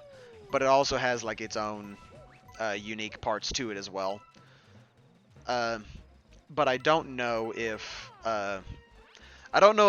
certain galaxy songs, like songs that are tied to certain galaxies, if the name for it is literally just the galaxy or not, or if it's got its own unique name. I know that whenever you're looking up these kind of songs on YouTube, usually it's just you look up the name of the stage and then like music, and you'll just get the answer right then and there. But I don't know if these have a technical name or not, or a pre-assigned name that Nintendo originally gave them.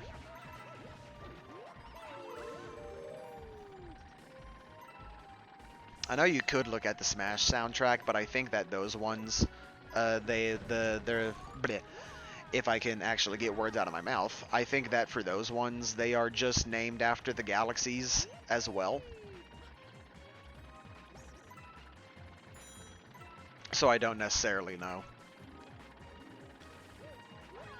But yeah, we're almost done with Gold Leaf. I'm not going to necessarily say thankfully, because again, I don't think Gold Leaf is a bad galaxy at all. I can definitely see how people just find it kind of a rehash, considering how the first Planetoid is just Honey Hive all over again, but now in autumn theme.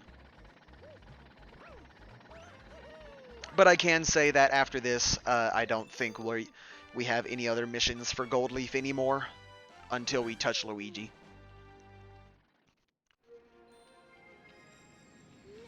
Which that's still not going to be for quite some time.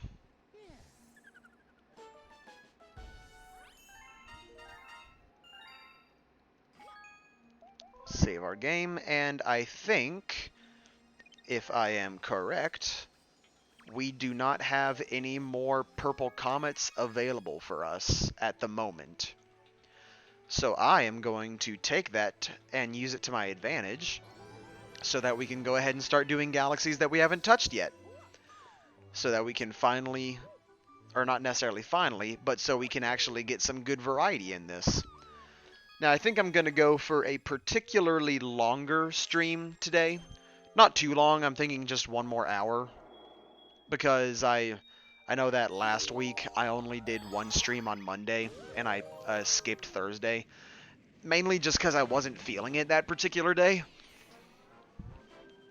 But I want to try and make up for it today.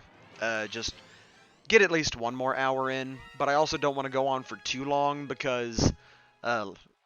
in particular last week kind of was not necessarily a sucky week, but it was a very rainy week, and I don't dislike the rain at all. I actually really enjoy rainy days.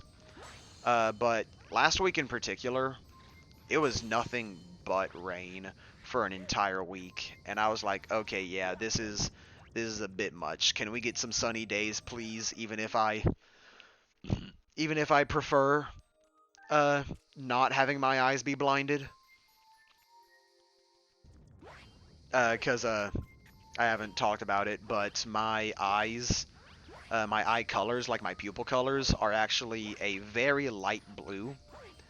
And as a result, in regards to light, like any kind of light, especially sunlight though, my eyes are more sensitive than most others when it comes to daylight, which is why I usually prefer cloudy days over sunny days, because I'm not feeling like I'm being blinded. Now, obviously, I could just wear sunglasses, but I would also like to enjoy just having a day where I'm not wearing sunglasses. And that's what today is. I should say that today is a sunny day, so I probably will have to wear sunglasses if I decide to go out too soon. It's currently 1:40 at this time, and I, I have a particular area that I like to go to in the evening. A particular like walking trail goes around a lake. It's really nice. Especially around sunset, you get to see the sun set over the water. It's really pretty. And I just like to, whenever it's a nice sunny day, try and go over there. Because that's when the sun is going to be visible enough to see it setting down. And so I can just... Yeah, sorry, my throat's a little raspy still. I just got hit. But, no, I just like to enjoy myself on a sunset evening. Get to see the sun set before my eyes. Now, I guess I can go ahead and talk about this. We're in a brand new galaxy. We're in the ice level Freeze Flame Galaxy. I know a lot of people have their own opinions on Freeze Flame, and I think part of it is tied to the fact that the purple coin mission for Freeze Flame is not a fun one at all. But I actually really like Freeze Flame Galaxy as a whole, from beginning to end.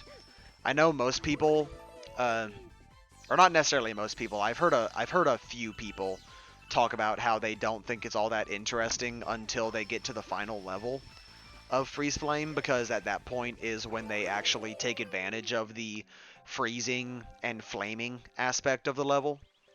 Which, granted, that is true, and I just missed that. Wow, I just missed both mushrooms entirely.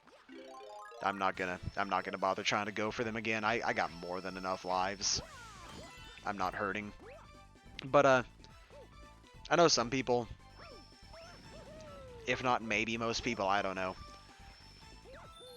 They're kind of annoyed, or not necessarily annoyed. They just wish, I should say, they wish that the freezing and flaming aspect, with it being mixed together more, they wish that it was used more often, which I can understand that.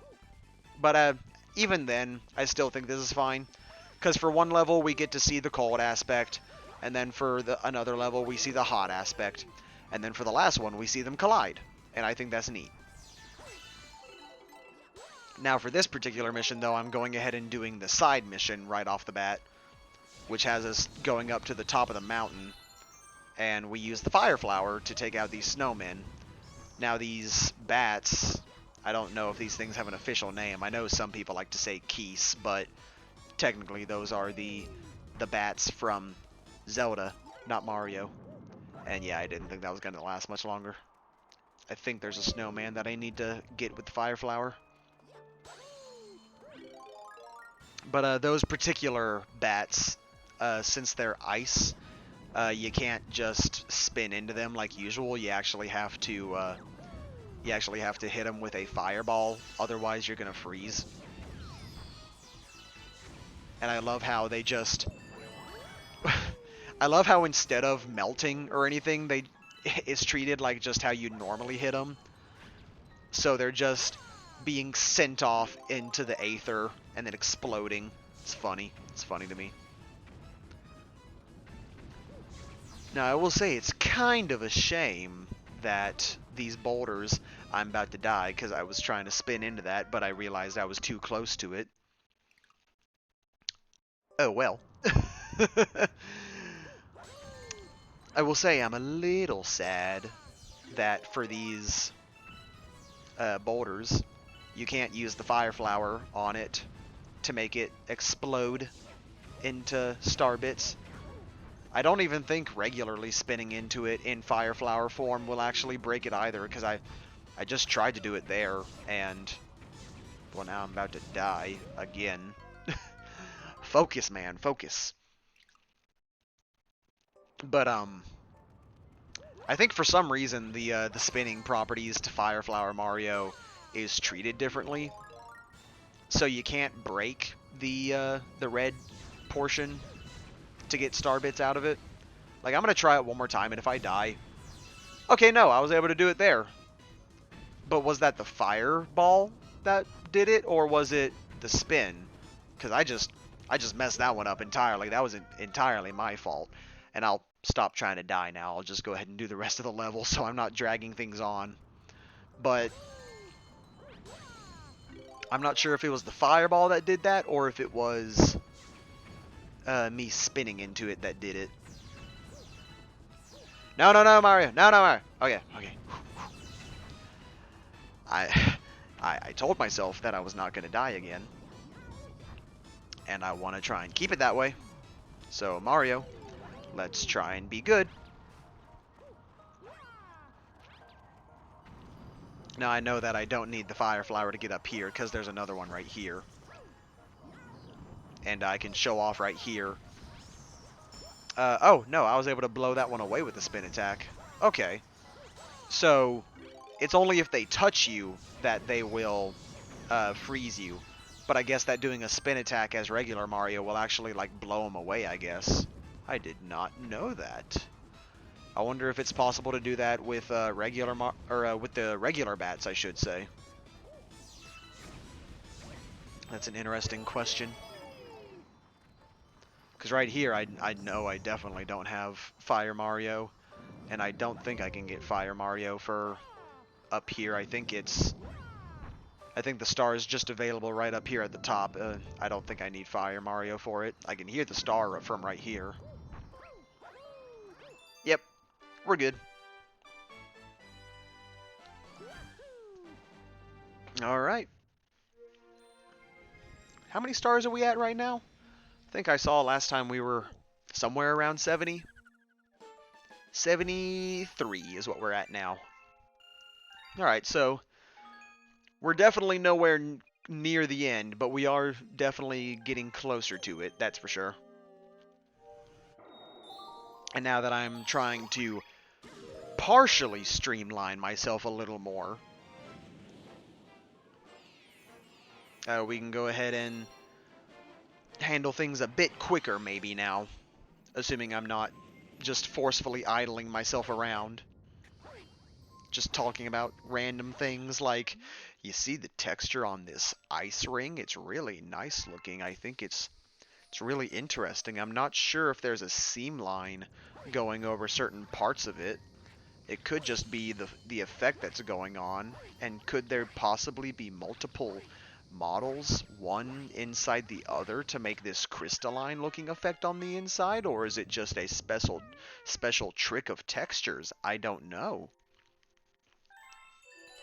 For all we know, it could be that they literally just decided to model multiple planes inside of this ring and then just turn the entire material into a crystal texture to make it look like ice. Who knows? I love how for this section, though, you can clearly see where the seam line is on these, though. That's kind of funny in my eyes. I was able to do a double spin on that Goomba before I was able to actually successfully kick it over. That was interesting. Because usually if you spin into a Goomba after the first spin, you should still be able to kill it. I don't think you just make it spin even more. Like, let's see what happens. Yeah, no, you just send it flying. So that was interesting. Maybe it was because it was still in the midst of its getting turned over spinning animation. I'm not entirely sure. Now, I know there is that coin that gives you a whole bunch of coins right there, but I know that right over here there is a sling star that you can use to have a bit of a shortcut so that you can completely just bypass that platforming section, making things a tad easier for us. Now, I don't really know what the name of these enemies are. I know that the boss version of these that are up here, what was it called? It was Baron von Burr, I think it was. Or am I thinking of an enemy from the Galaxy 2 games? I think I got it right. That it's for this one, it's called Baron von Burr. And no, Mario, no, no, no! Damn it. I thought I was going to be able to spin jump my way and save myself. Took way too long. Let's see if I can be faster about it this time.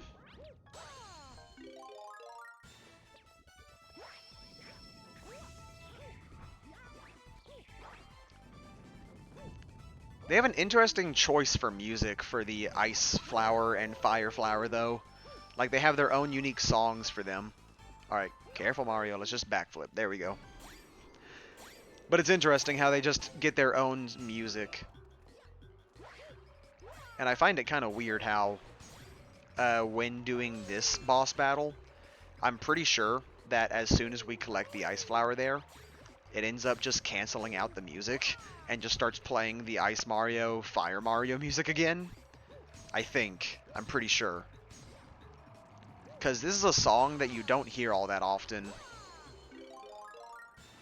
Yep, it just cancels out the song.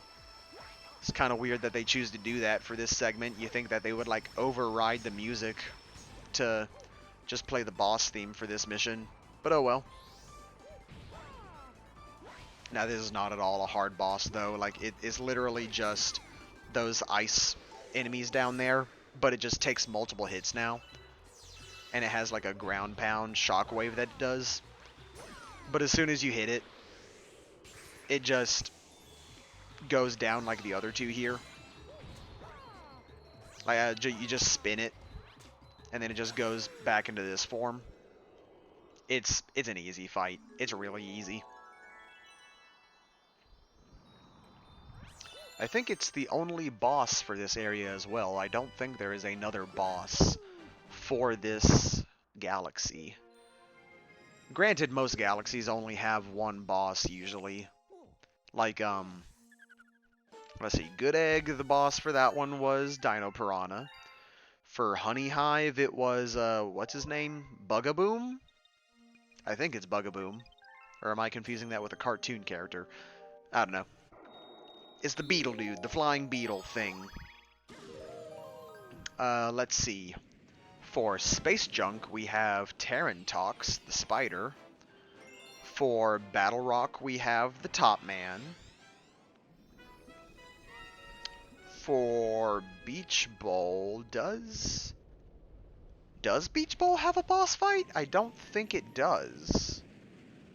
I can't recall off the top of my head if it does, anyways. I know that, Ghostly Galaxy has Bouldergeist, obviously. This area had Baron von Burr. Let's see, did Dusty Dune have a boss? I'm not recalling off the top of my head. But then again, I try and remember as little about Dusty Dune as possible. I'm sorry to anybody that actively enjoys desert levels. Desert levels bore me, I'm sorry. Anyways, I do like how for this mission though, they have each time you're on this ring at the beginning of each mission, it has something different for it. The first one you're having to catch a penguin. This time you're having to collect the star pieces. And then for the last one, like, it's just straight up an obstacle course. It's pretty fun. But now, for Freeze Flame Galaxy, we are in the flame portion. And we have these spiky urchin enemies that have a fuzzy texture going on, which, fun fact, for even though I've never played this game myself, that kind of texture that you see, especially, it's way more visible to see on the Queen Bee from Honey Hive, but that fur texture is actually a result that was first used in Donkey Kong Jungle Beat for the GameCube. That game that had the bongos as the control peripheral for that one in particular. And I am about to die. Let's change that up. There we go. But yeah, the fur texture for that game is actually... that fur texture is the same fur texture that is used for this game. I don't know if Mario Galaxy was being developed at around the same time as Galaxy, or I don't know if Galaxy was being developed at around the same time as Jungle Beat, I should say, or if the devs just liked a lot of the stuff from Jungle Beat and brought it over to Galaxy. Because, again, even though I haven't played the game myself, I have seen bits and pieces of the game. And it's very clear, like, it's very, very obvious that there are a lot of aspects of that game that were taken and copied and reused for this game.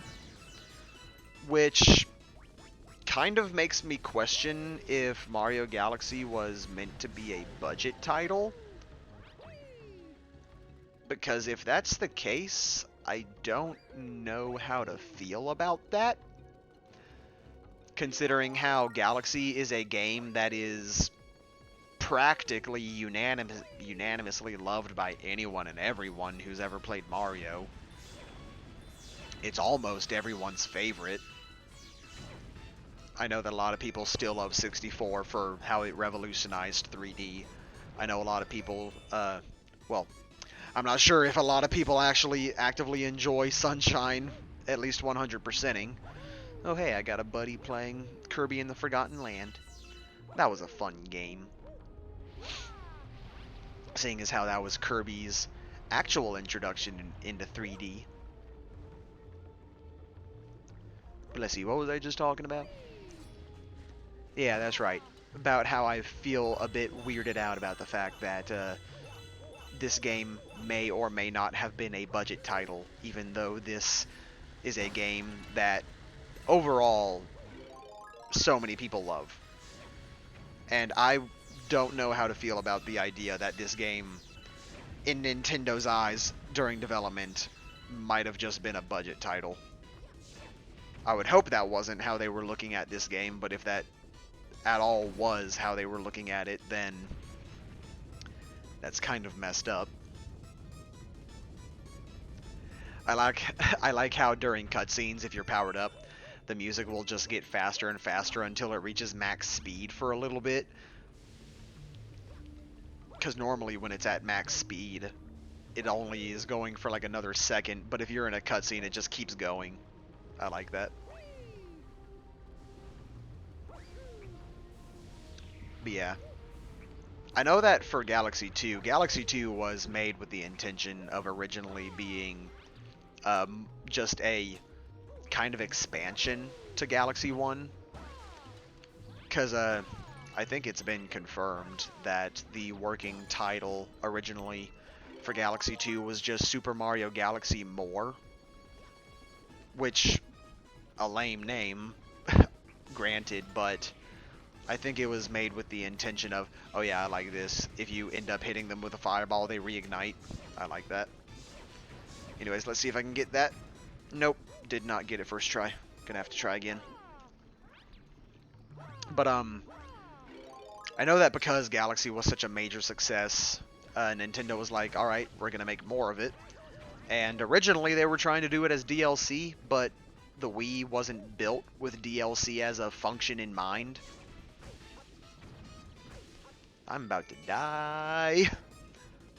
But yeah, the Wii wasn't built with DLC in mind. The Wii U was, because we have games like Super Smash Bros. For the Wii U that got DLC later on.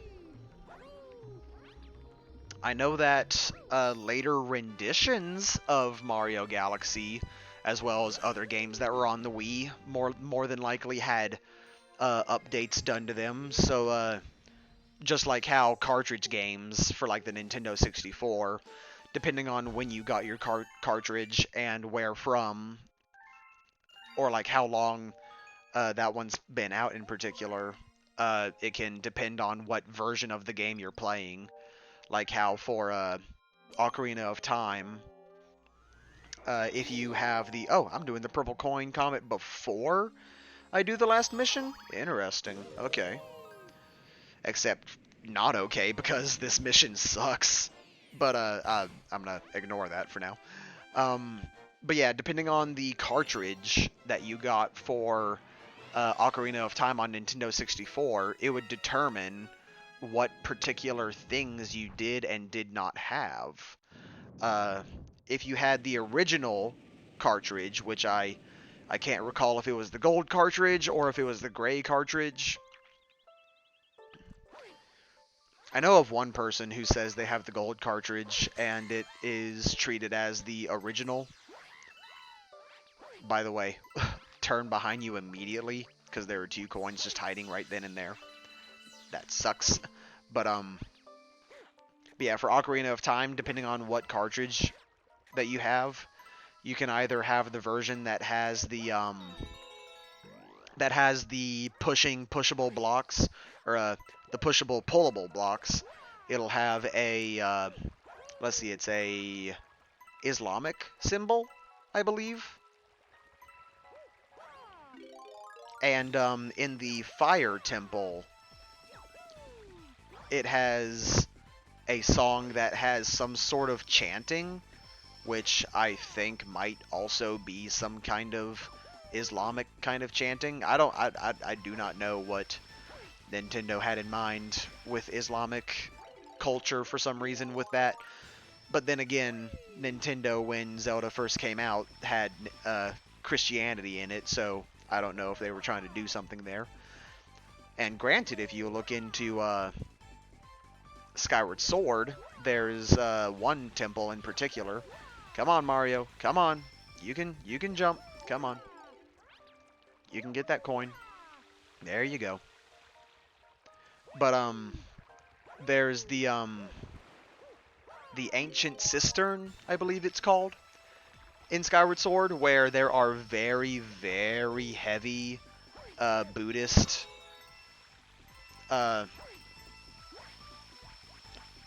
what's the word I'm trying to find? Not intentions.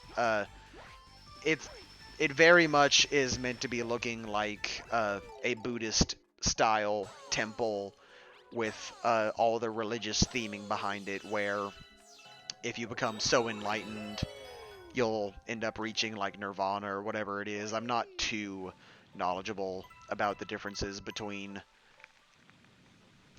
Buddhist versus Hindu, I believe it is. 2 very different religions, obviously, but I don't remember which one has a certain thing tied to it. Alright, good, that's not a purple coin. I thought that was going to be a purple coin up there. I know that there are never any purple coins in any of these missions where it's a one and done, and if you miss it, you're just entirely screwed. Thankfully. In terms of these open exploration ones, I should say, because there are the ones like Battle Rock earlier, where it's on a set pathway, and if you miss one, then you're just screwed, you gotta die. And there's a particular galaxy later on that I am not at all looking forward to, Galaxy and All, with its purple coin mission, where it is a full-blown one and done. Yeah, because I was just talking about Battle Rock. A lot of people probably already know what I'm talking about. Dreadnought Galaxy. Ooh boy. Not looking forward to that at all. I like this detail here, how if you're in the water for too long, you do take damage. And it's kind of weird how the screen kind of... Oh god, I'm about to die. Please don't die, Mario. Don't die, don't die. Because if I die... Oh god, if I die, then I have to collect all these coins all over again. I do not need that happening to me. I am going to go get this coin right now, because I am being way too reckless. Let's go ahead and head over this way, because there are a few coins over this way that I need to grab. What was I going on about? I completely forget, and I just missed that mushroom entirely. I think I am actually going to try and get that mushroom just so I guarantee that I'm not dying At least not from getting hit anyways. Whether I get hit by, or not hit, but whether I die in a bottomless pit or not is going to be a different thing entirely. There we go.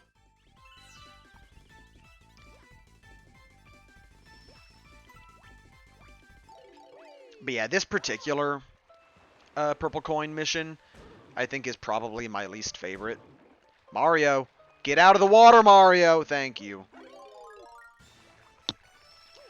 For some reason, trying to get Mario out of the water in Galaxy is kind of finicky. I don't like it. Wow, I just triple jumped that my first try. But I missed the purple coin, of course. I'm going to try and get that one on the way. When I get back down there, I should say. Because there are purple coins over here that I have to get.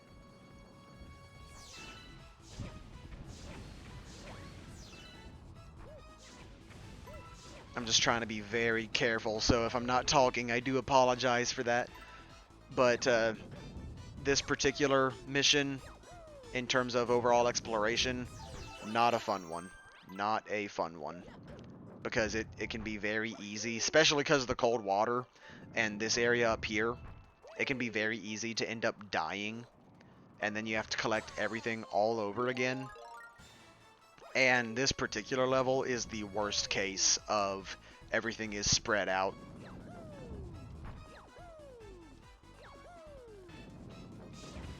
So I just want to be careful.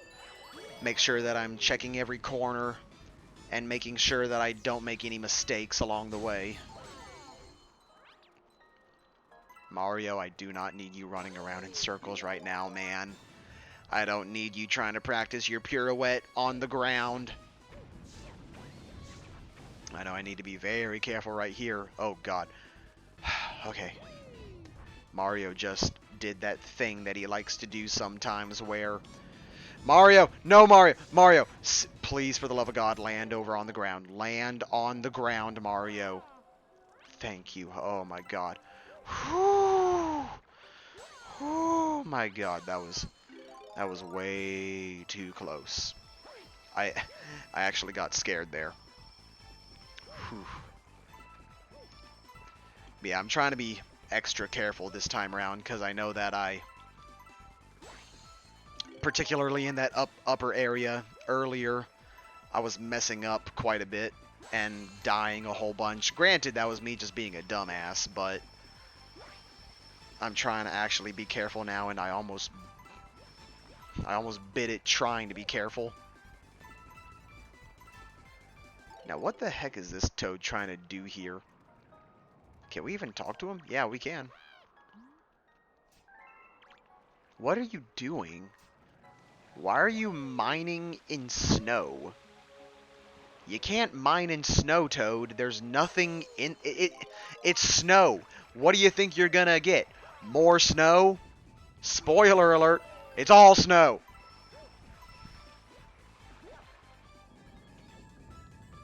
Yeah, I'm just trying to be careful.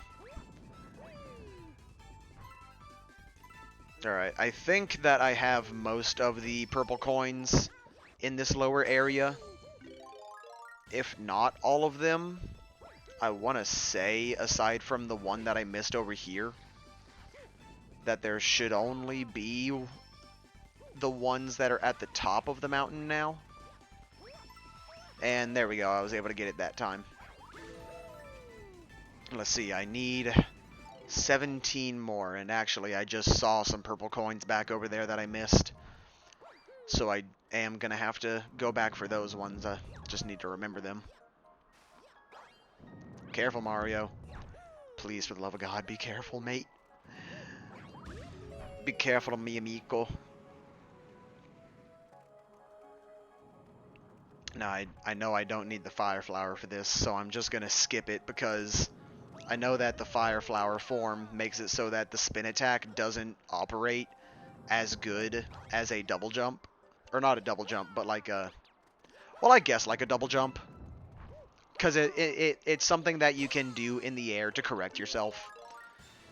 So it's like Crash double jump in a way. But this one operates as an attack as well.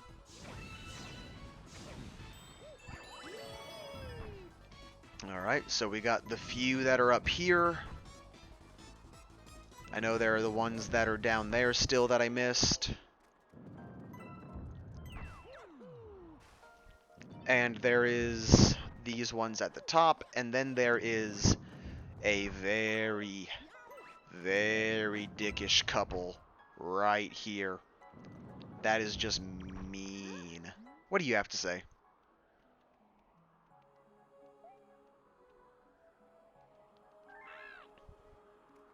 Yeah, that's basically him saying that you need to long jump for these ones. Just be careful. Oh god, I pulled back on that long jump and I almost bit it. Alright, so I'm seeing 3 there. And, oh god. That means I'm missing 1 somewhere. Oh no. I was trying to be careful. I was trying to be observant. Please tell me I'm not missing 1 somewhere. Oh god. Tell me I'm not missing 1. Let's go over here and let's see. Let's see if I just misread it. Let's see if there's actually 4 instead of 3. Oh god, no. I'm missing 1 somewhere.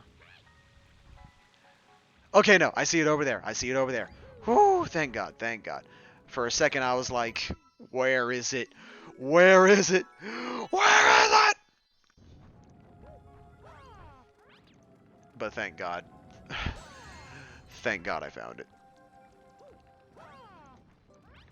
We can rest easy, hero. We can rest easy. As long as I don't die. And with that, we've got probably, in my opinion anyways, the worst of the exploration type of purple coin missions. I know that there are other ones later on, especially, that can definitely get longer than that one, but in terms of just general challenge, or not even challenge really, I would just say unlikableness, I suppose, that one's probably the worst one.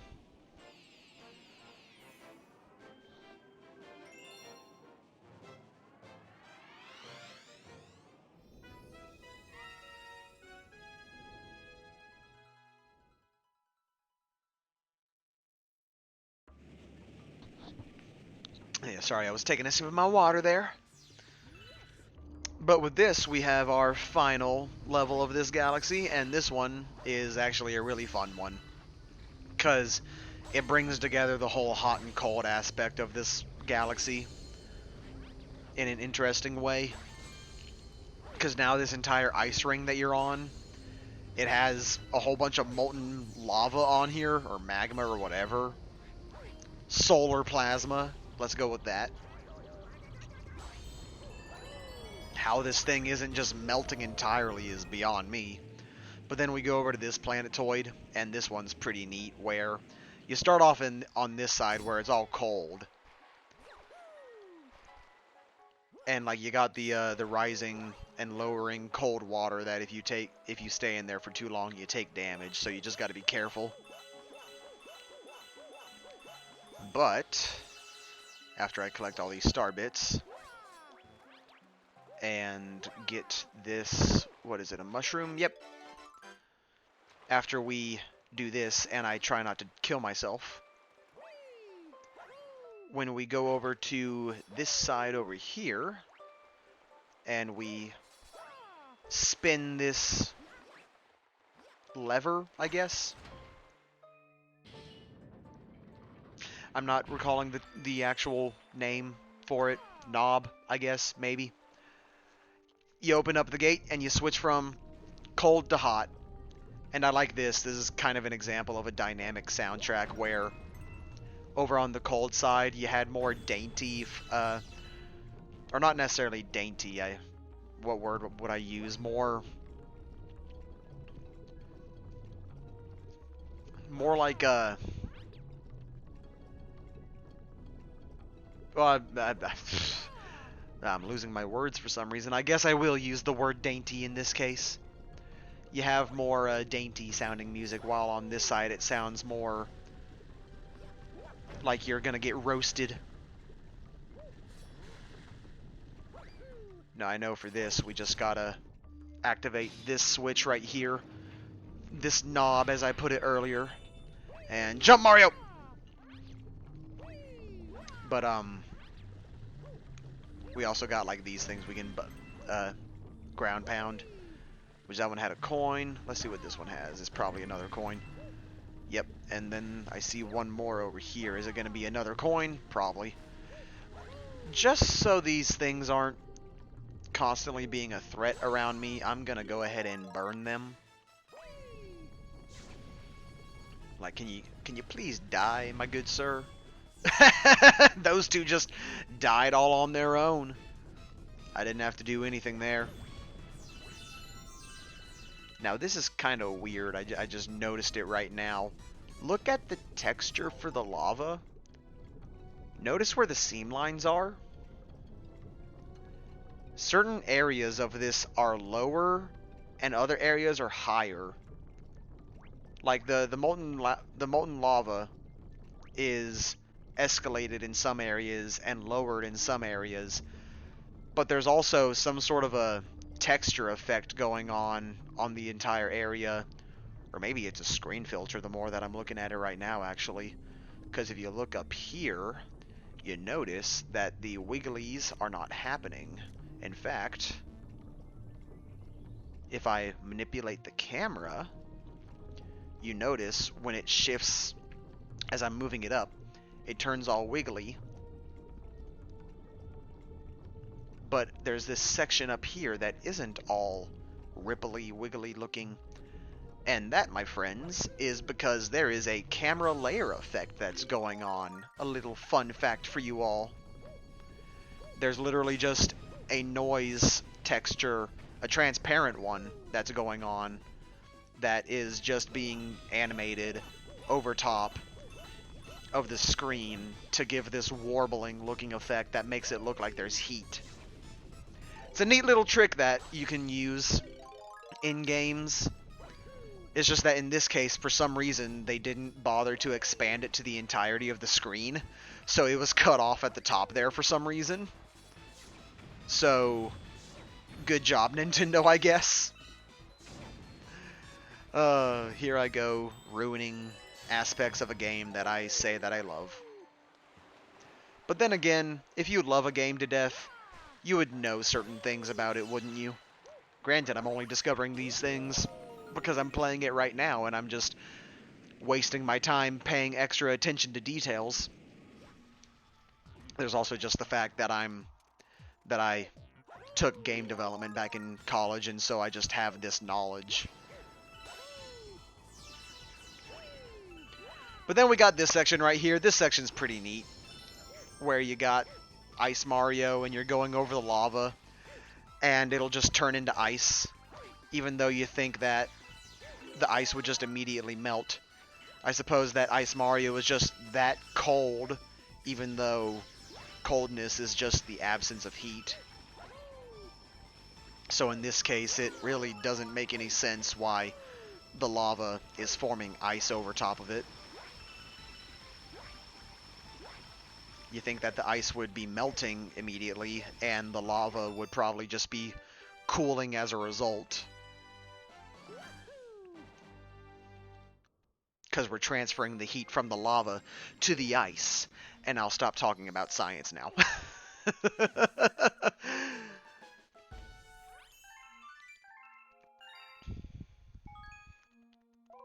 With that, though, I think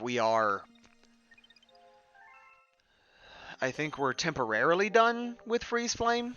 Oh, nope, we got our last comet mission for it, which is the Cosmic Comet. This is what, the third time that we've done a Cosmic Comet so far? We had the one back in Honey Hive, then there was Gold Leaf that I did, and now there's this one with Freeze Flame. I could have sworn I remembered there being more than this. Granted, there are more later on, but I could have sworn there were more in between. I don't know. Either way, this particular one is different, where now all the lava is all just ice, and so you're just skating for your life. Now let's see if I can do this portion right. I know that... There we go!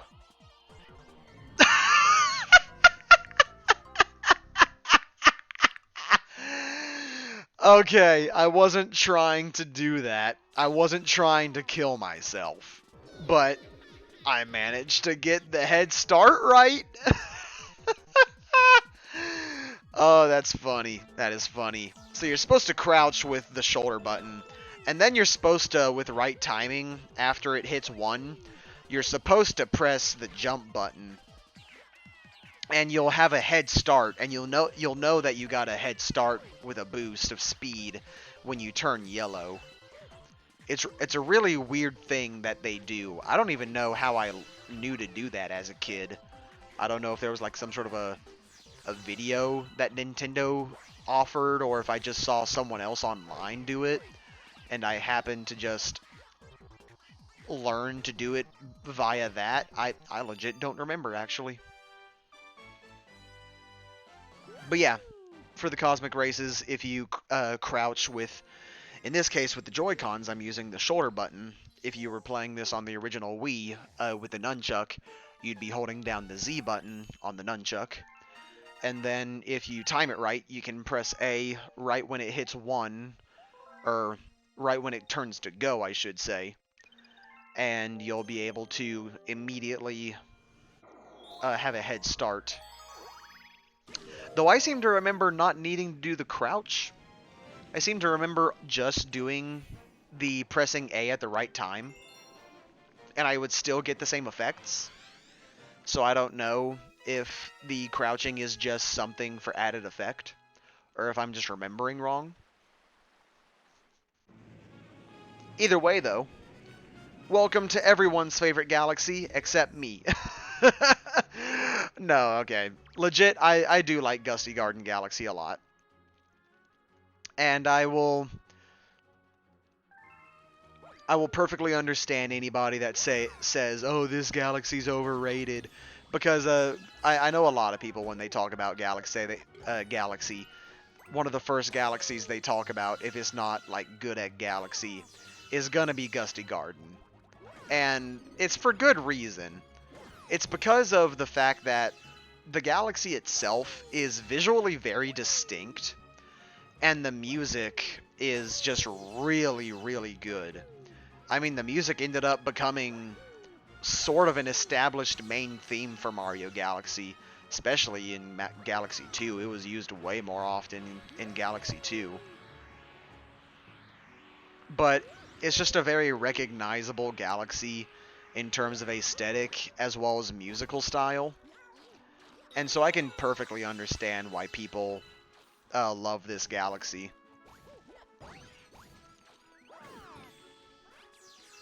And I won't necessarily put myself in the same crowd that says that it's overrated, but I do feel that people give a little too much credit to Gusty Garden Galaxy. Not necessarily saying that we should tone down on the love for the galaxy. No, that's not what I'm saying at all. I'm just wanting to try and show some appreciation for other galaxies that not as many are talked about, like Beach Bowl or like Honey Hive and all that. Ones that people normally look at and be like, oh yeah, it's just another galaxy. But no, like, you can't just summarize an entire game based on one level. You gotta look at it as a whole. And Gusty Garden just happens to be a very good portion of the whole. Now, I forget if it's this particular mission or not. I forget if, well, there is this thing right here, so I can get a whole bunch of star bits, but I forget if there is there's a side mission is what I'm trying to say. I forget if the side mission is during this one or if it's during a later one, because it involves that planetoid right over there. But let's see how it goes. Now there's a board right here, And I feel that it's really dumb what this board's about to say. Okay, no. Never mind. I thought that that board was literally about to tell us, hey, you can do this to activate these whirlwind things. And I'm like, thanks, billboard. I already know. Did I just die? Did I just... Hold up. Hold up. Did I just... Hang on.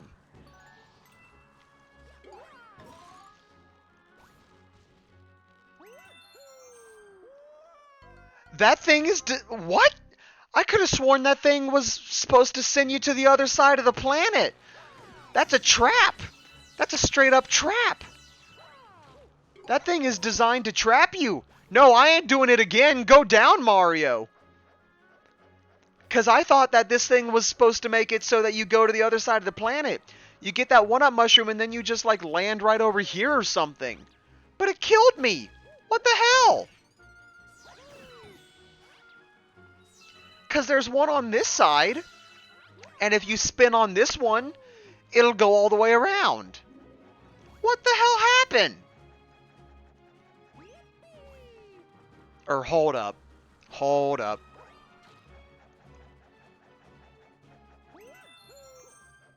Okay. Okay, I get it. I get it now. They expected me to have already activated the other one before doing that. Okay. I understand now. I'm still not happy about it, but I understand now.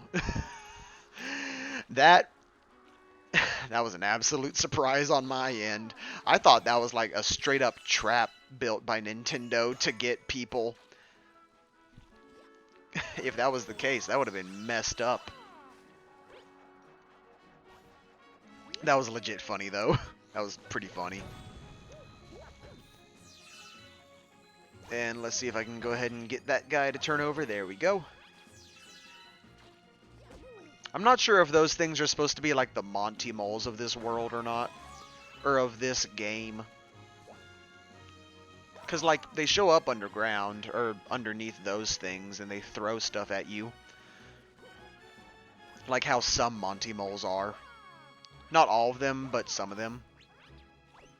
Some of them will just hop out of whatever dirt mound they're in or hole, and they'll start just chasing you. But in this case, no, they throw their wrenches at you.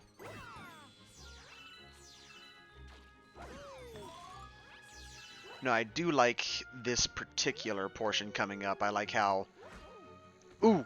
Well, I don't like how I just got hit, but I like how there's these piranha plants that are all spiky and big. And like their whole thing is that they slam down on the ground with their head. And if you spin into them, you can just make them do it over and over again. So you can just spin into them over and over. But you're supposed to jump on them. And these are one of the few enemies I can think of, actually, that it will not give you a coin if you stomp on them. They will only give you star bits. So that's an interesting thing. Now, here we go with this particular mission. Got ourselves another case of chasing a cosmic rabbit. This one's not too hard, though. As long as you're just keeping track of where it is, you should be able to catch up to it pretty quickly. It has a number of times where it'll hesitate, and just like that, because I bothered to actually use the star bits, I immediately got it there. Normally it'll go inside that hole, which I can actually just show off real quick, because it is kind of a cool detail. You got this hole in here, and you got yourself a 1-up that you can get with a couple of star bits, and then you come out the other side in this sort of hedge maze looking thing.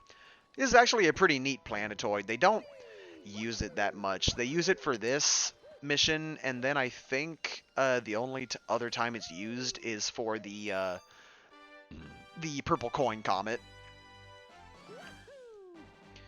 Which, depending on how this mission goes, or depending on how this run of the galaxy goes, since I've already beaten the game once, we might get it immediately, or we might not.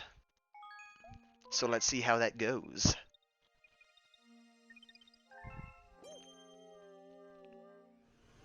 Yep, immediately available right off the bat. Hey, at least we can get it done out of the way real quick, though.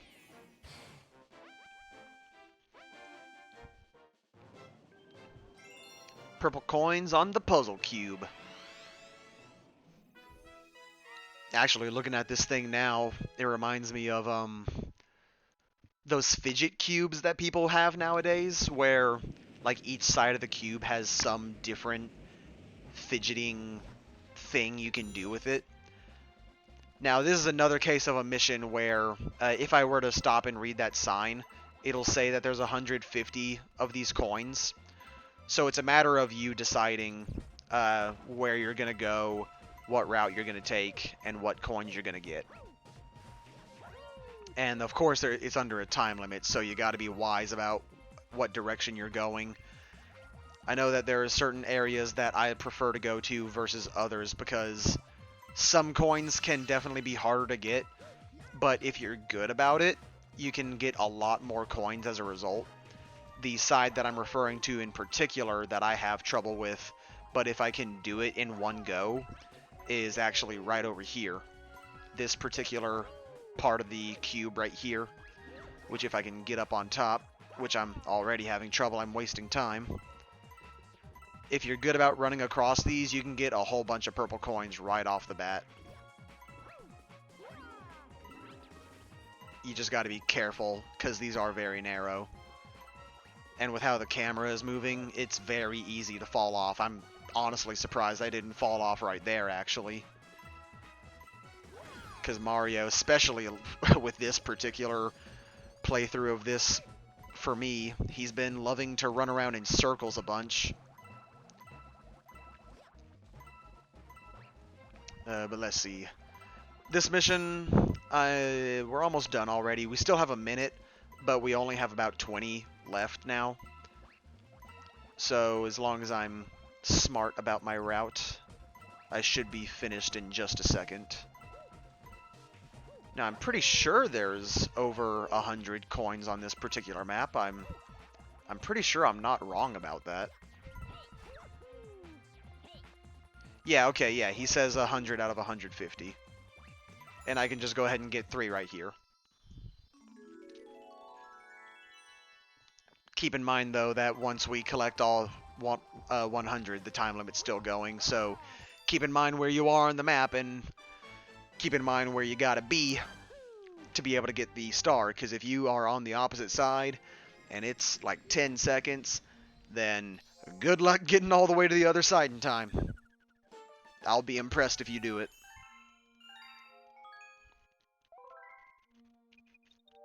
Of course, if anyone manages to do 150 coins on that in time and getting the star, again, kudos to you. But I am not crazy enough to try and do that myself.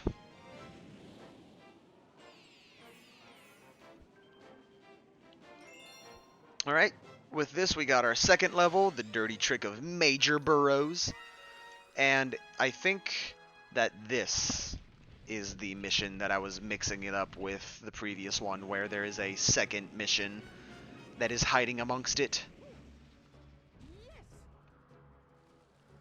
But first, I'm going to get more star bits, obviously, because you can never have too many star bits. Now, this particular mission, I think, is really trying to get you used to doing ground pounds, because obviously earlier there were the other whatever mole enemies they are, whatever they're called. I'm just going to keep calling them Monty Moles, even if that might not be their actual name. But I think that this particular galaxy is trying to get you used to the idea of, hey, doing a ground pound, depending on the enemy, can cause something else to happen instead. And in this case, you're supposed to get the idea that since you're not able to spin into the major burrows, or into the Monty Mole enemies... Oh crap, I didn't mean to spin an extra time there. Yeah, okay, this is the mission I'm thinking of. Can I reach it? Yeah, there we go. Awesome. But you're supposed to get the idea of, hey, I can't reach these enemies just by going up close and spinning into them. And I don't believe that my... sorry. I don't believe that my star bits will be able to reach them either, or stun them anyways. I like this segment where you just get a invincibility star and get a whole bunch of star bits. Then you come out here and you do it again. I love invincibility as a power-up.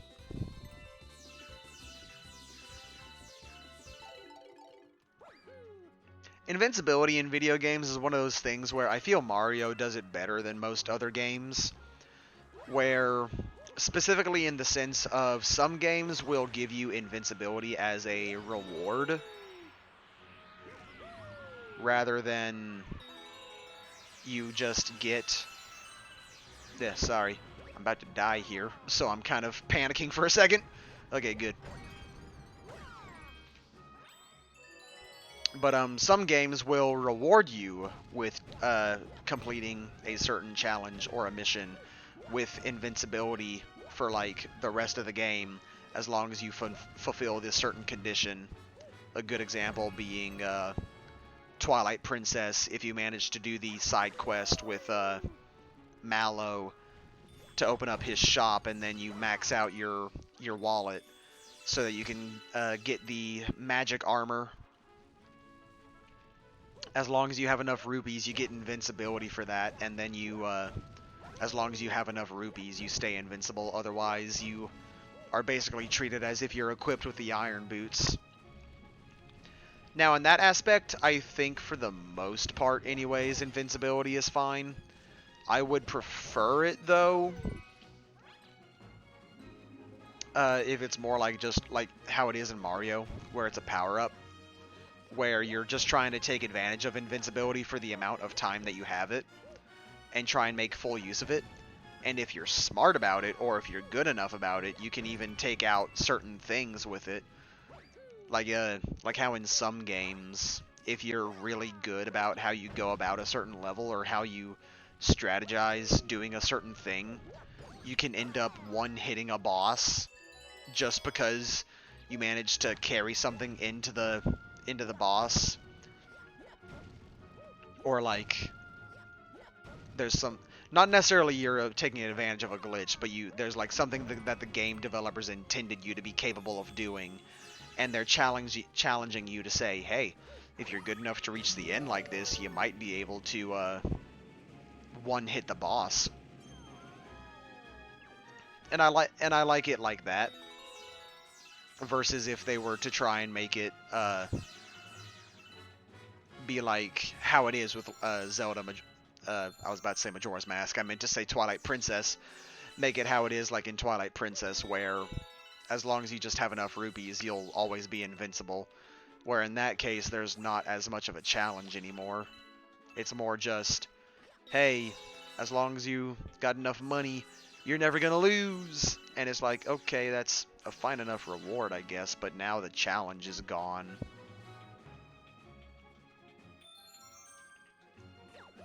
Because, like, despite wanting to seek out some sort of pathway that'll make it easier for you in a game, there's still meant to be a challenge in some way. Even Kirby games, with how basic they are, still have some form of a challenge, whether it be in the form of a puzzle or anything else. I mean, heck, the more modern Kirby games, with their true arenas, those can get really hard if you don't know what you're doing.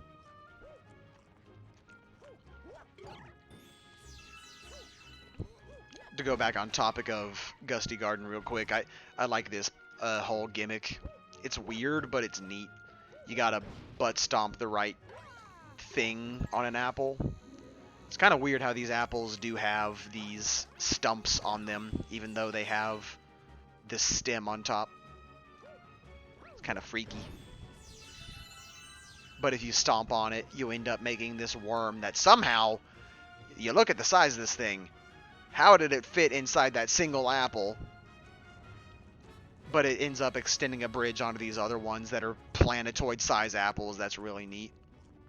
And I just saw some sort of a rock texture. It looked like the boulder texture. What in the world? Okay, I wasn't expecting that. Where did that come from? I don't think that was supposed to happen? What in the world happened there? Like, the boulder, it came out of nowhere. Like, it looked like it spawned from the sky or something and then just came down to the planet like it was meant to be a meteor or something. I think that was a glitch that happened. What the heck happened?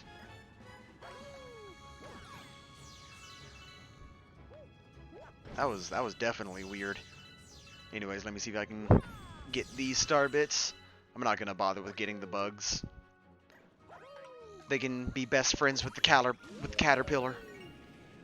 In the meantime, I am gonna go ahead and do the next boss fight.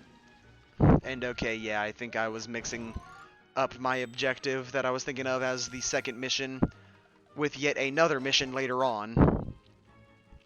The third one in this planet. And wow, there goes a health unit. I was trying to...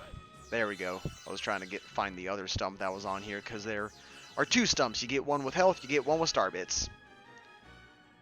And as you can see, based on my 269 star bits there, I'm trying to get as many as I can, just to avoid any kind of potential grinding that I have to do in the future. Which, for the most part, Galaxy is good about not forcing you to grind. As long as you're just pointing your pointer at the screen enough and collecting any and all star bits that are popping up, like right here, then you should be good about making sure that you got enough currency. Now, this is a boss fight that I actually kind of enjoy. I know a lot of people consider it a very meh boss fight. I like it, though, because it's funny how the first time you do it, the first time you stun him, then the second time, he ends up running away, and then this time he's infuriated and you ground pound him, and then he comes charging at you pissed, but then you get him again and he just starts running away like a little baby again. It's funny. And the noises he makes too are really funny. I like that boss. I like that boss quite a bit.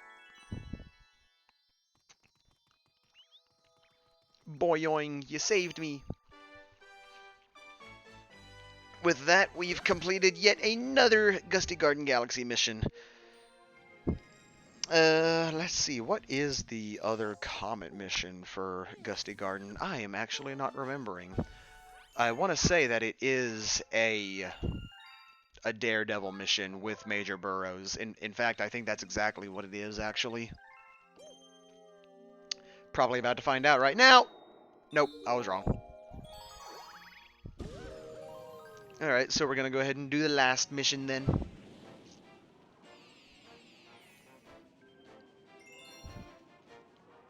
Now, I will say, Gusty Garden's last mission, though, is kind of the most out there out of all of them, because you see this part, and it's like, everything has been natural ground landscapey type stuff, and now it's mechanical for some reason. Oh, okay. Don't know what the mechanical stuff has to do with Gusty Gardens. But alright, I'll buy. I'll bite. I do like these bag enemies that have a whole bunch of star bits in them. They're basically like the whatchamacallem enemies from games like Odyssey or like 3D World, where if you manage to get them and ground pound them, they'll like spit out a whole bunch of coins. But for these ones, it's star bits. And yeah, this is the mission that I kept on thinking was earlier, but is actually for this one. So what you gotta do for this one is to do the secondary mission specifically. You have to make sure that you're getting all of these question mark coins along the pathway. And I'm about to die. So let's try and prevent that. And, well, that did not have a coin for me. Let's see if I can get this guy to give me a coin, though. There we go. But yeah, you want to get these coins along the way, because after a certain amount of time, or after a certain amount of them, I should say, you are going to be going to this planetoid right over here, and as you see, I got a rainbow star. And as you see at the end there is a golden chain chomp amongst all these giant rocks. You want to, as quickly as possible, get to the end of this pathway and get that chain chomp. Because that chain chomp has a power star. It's a nice little segment. I like it quite a bit. Thankfully, the getting the coins is only... You only have to worry about making sure to get it in midair the one time, it looked like. On that one pathway, I should say. You have to get it like 3 times in midair on that one. But that's the only time that you gotta try and do it in midair. The other times are literally along the way. Like, you'd have to be trying to not touch them. Now, I am just going to stop bothering to try and get star bits because I'm about to die and I don't want to have to do that all over again. Ugh. Sorry about the grunts. Yesterday I went to Planet Fitness and I dedicated all of yesterday's exercise to my legs, and I am feeling every bit of it right now. This morning I practically could not move. So let this be a lesson to anyone that is exercising and wants to skip leg day. Don't skip leg day. Just don't. There's a reason that people like to skip leg day, and it's the very reason you should not skip leg day. 'Cause it's what's happening to me right now. I'm being punished for not, for having skipped leg day so many times.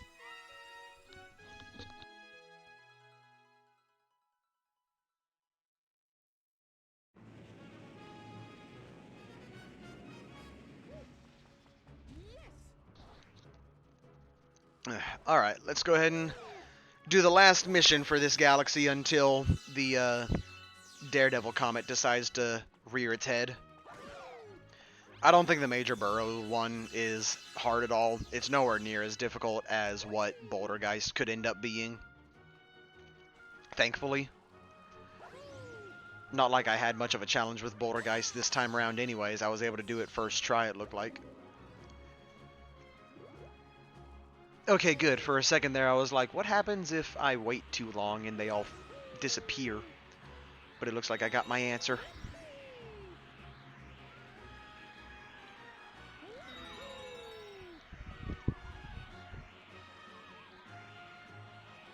I absolutely do love Gusty Garden's music, though. It's a beautiful soundtrack, and it just really represents the whole feeling that you get from Mario Galaxy as a whole, where it's just this grand, glorious adventure that just makes you feel like you really are exploring the universe. You know, when you're not running into piranha plants left and right like I am. But it's genuinely just really great.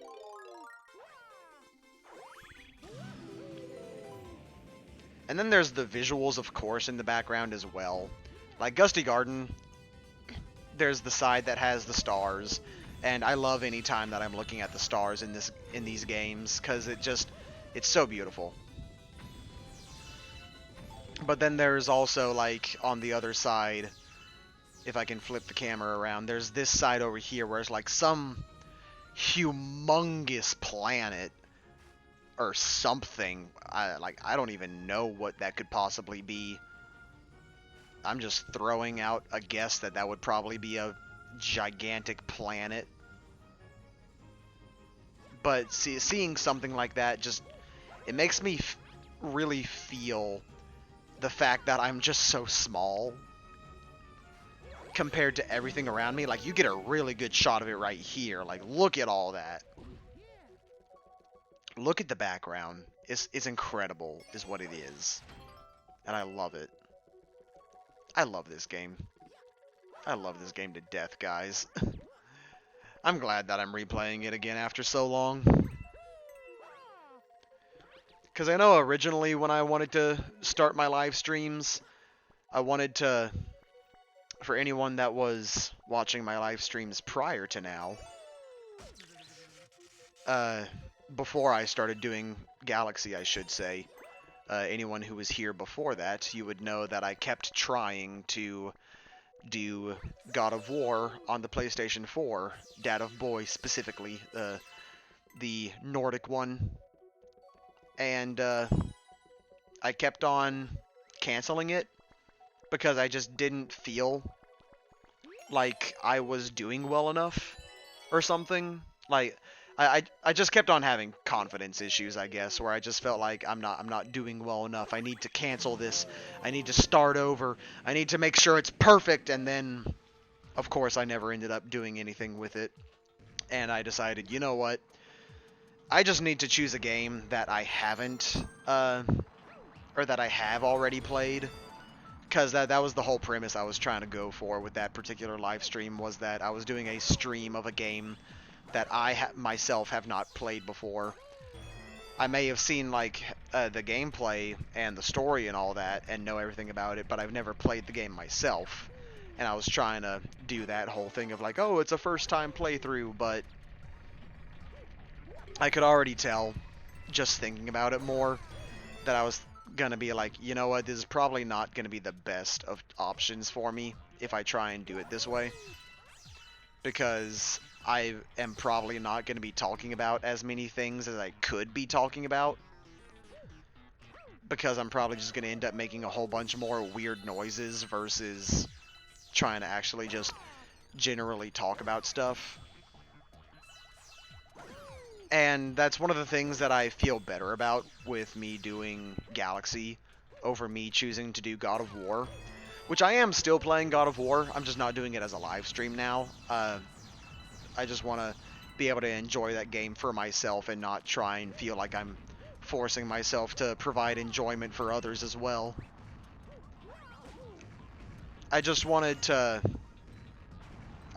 make it so that when I'm doing a live stream at least, I want to feel like I'm committing myself more to an actual conversation with my chat. Granted, I have no one in my chat right now. I'm just talking with myself like a crazy person, but I'm doing better than I would if I were talking in a game that I'm still trying to learn.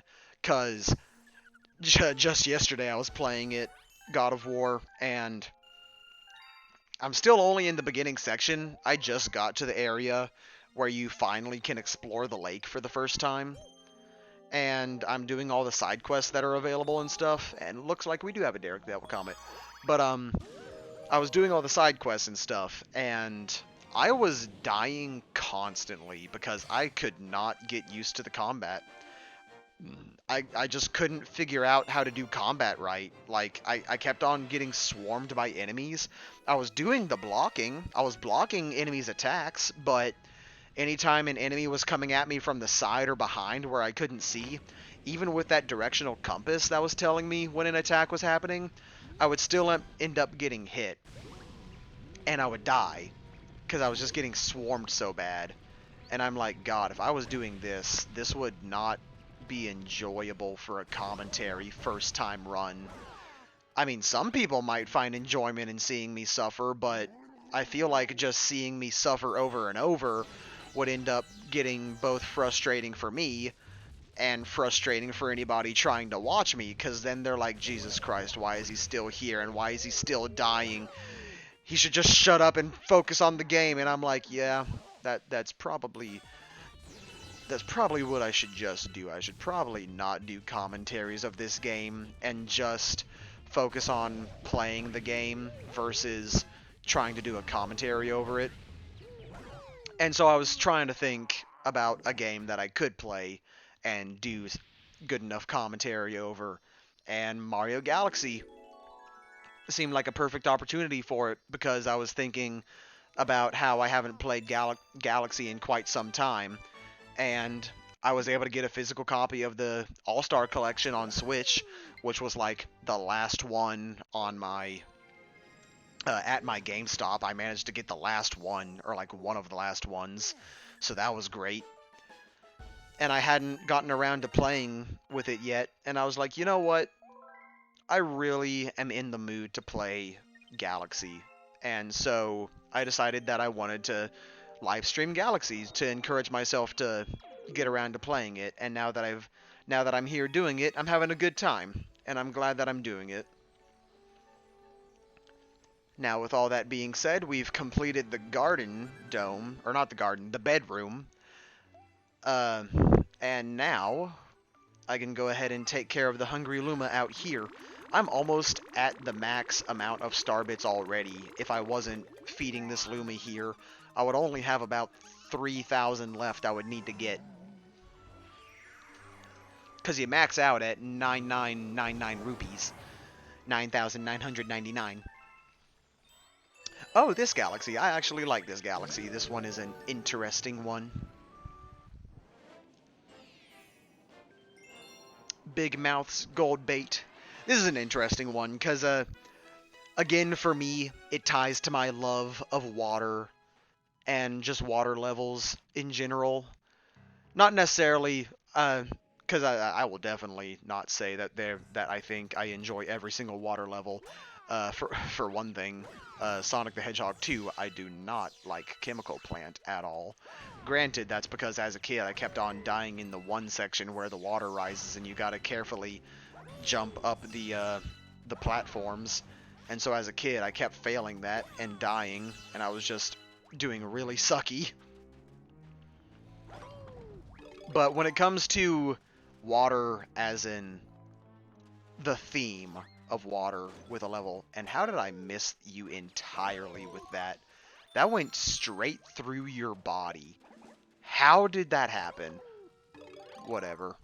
But when it comes to stuff like this, like, I'm just gonna, like, if I can get the camera to cooperate with it, I'm just gonna stand right here, and I want you to just take a look at this. Like, ignore the music that's going on in the background, because it's trying to give a creepy vibe.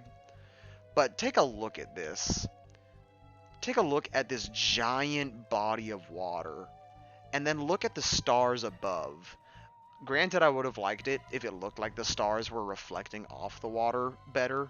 Like, there is definitely a reflection going on. You can see it right here. But it'd be nicer if you could see a few more of the stars reflecting off. That is gorgeous, in my opinion. And then you got things like this, where you got random balls of floating water just floating around, doing whatever. I love it. I love it so much! And then this guy here, he's saying that this is his hideaway for, like, fishing and stuff. And I'm like, dude, this is a really cool hideaway.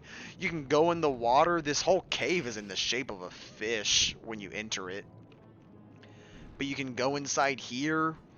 And, like, there's all this really crazy looking stuff in here. Like, there's this, it's just a huge cove inside. It's really cool looking, man. I love it. And then there's this thing, which, wait, did I not kill it? I thought you could kill it with a shell.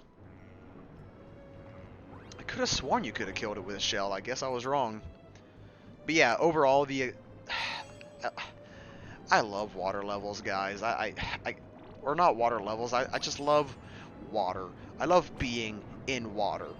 If I had the benefit of not being able to drown in water, I would live the rest of my life in water. I don't know. I don't know what to say. I just love it. Now I do know that I need to find 2 more star pieces to get to the other side of this level. I like this though, how when you come back through here, I shouldn't be doing this yet, but when you come back through, there's like a whole bunch more boos over on this side.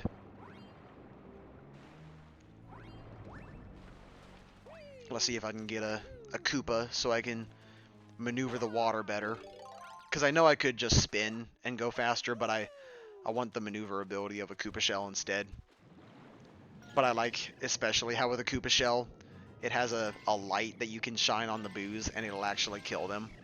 That's a cool detail.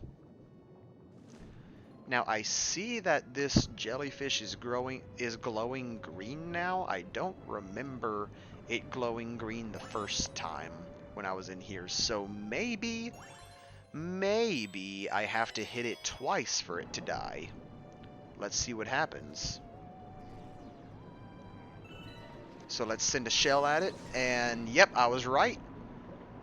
You can kill it. I knew I was right. I knew you could kill it.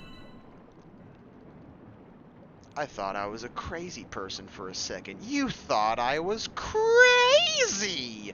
But I'm not crazy. You're crazy!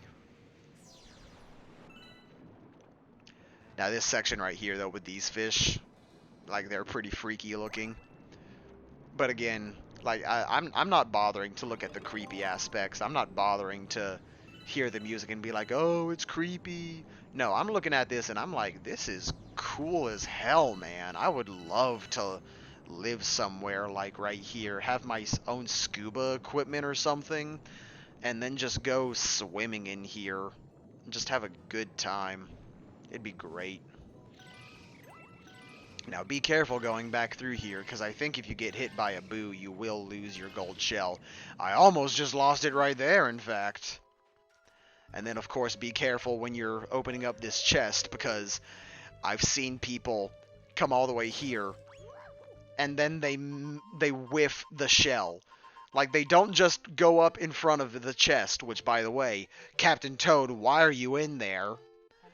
But they try and be fancy and do like a triple jump, but then I guess because they're playing the Wii version or something, they're shaking their Wii remote too much before they hit the ground again, and then they whiff their shot entirely, and then they have to go all the way back and then get the shell again.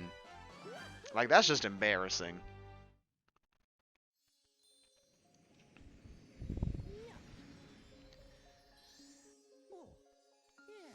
Alright then, I think this is where I'm going to be calling it quits for today in particular. We actually did a lot today in just 3 hours. We almost got 30 stars out of the way just today. That was a lot of progress, and we finished up the terrace, fountain, kitchen, and the bedroom. So all that's left now is the engine room and the garden, so yeah, so next time we'll be going ahead and either getting close to finishing 100%ing with Mario, or probably going ahead and finishing the game as Mario entirely. So thanks anybody that showed up for this, and hope you have a good day.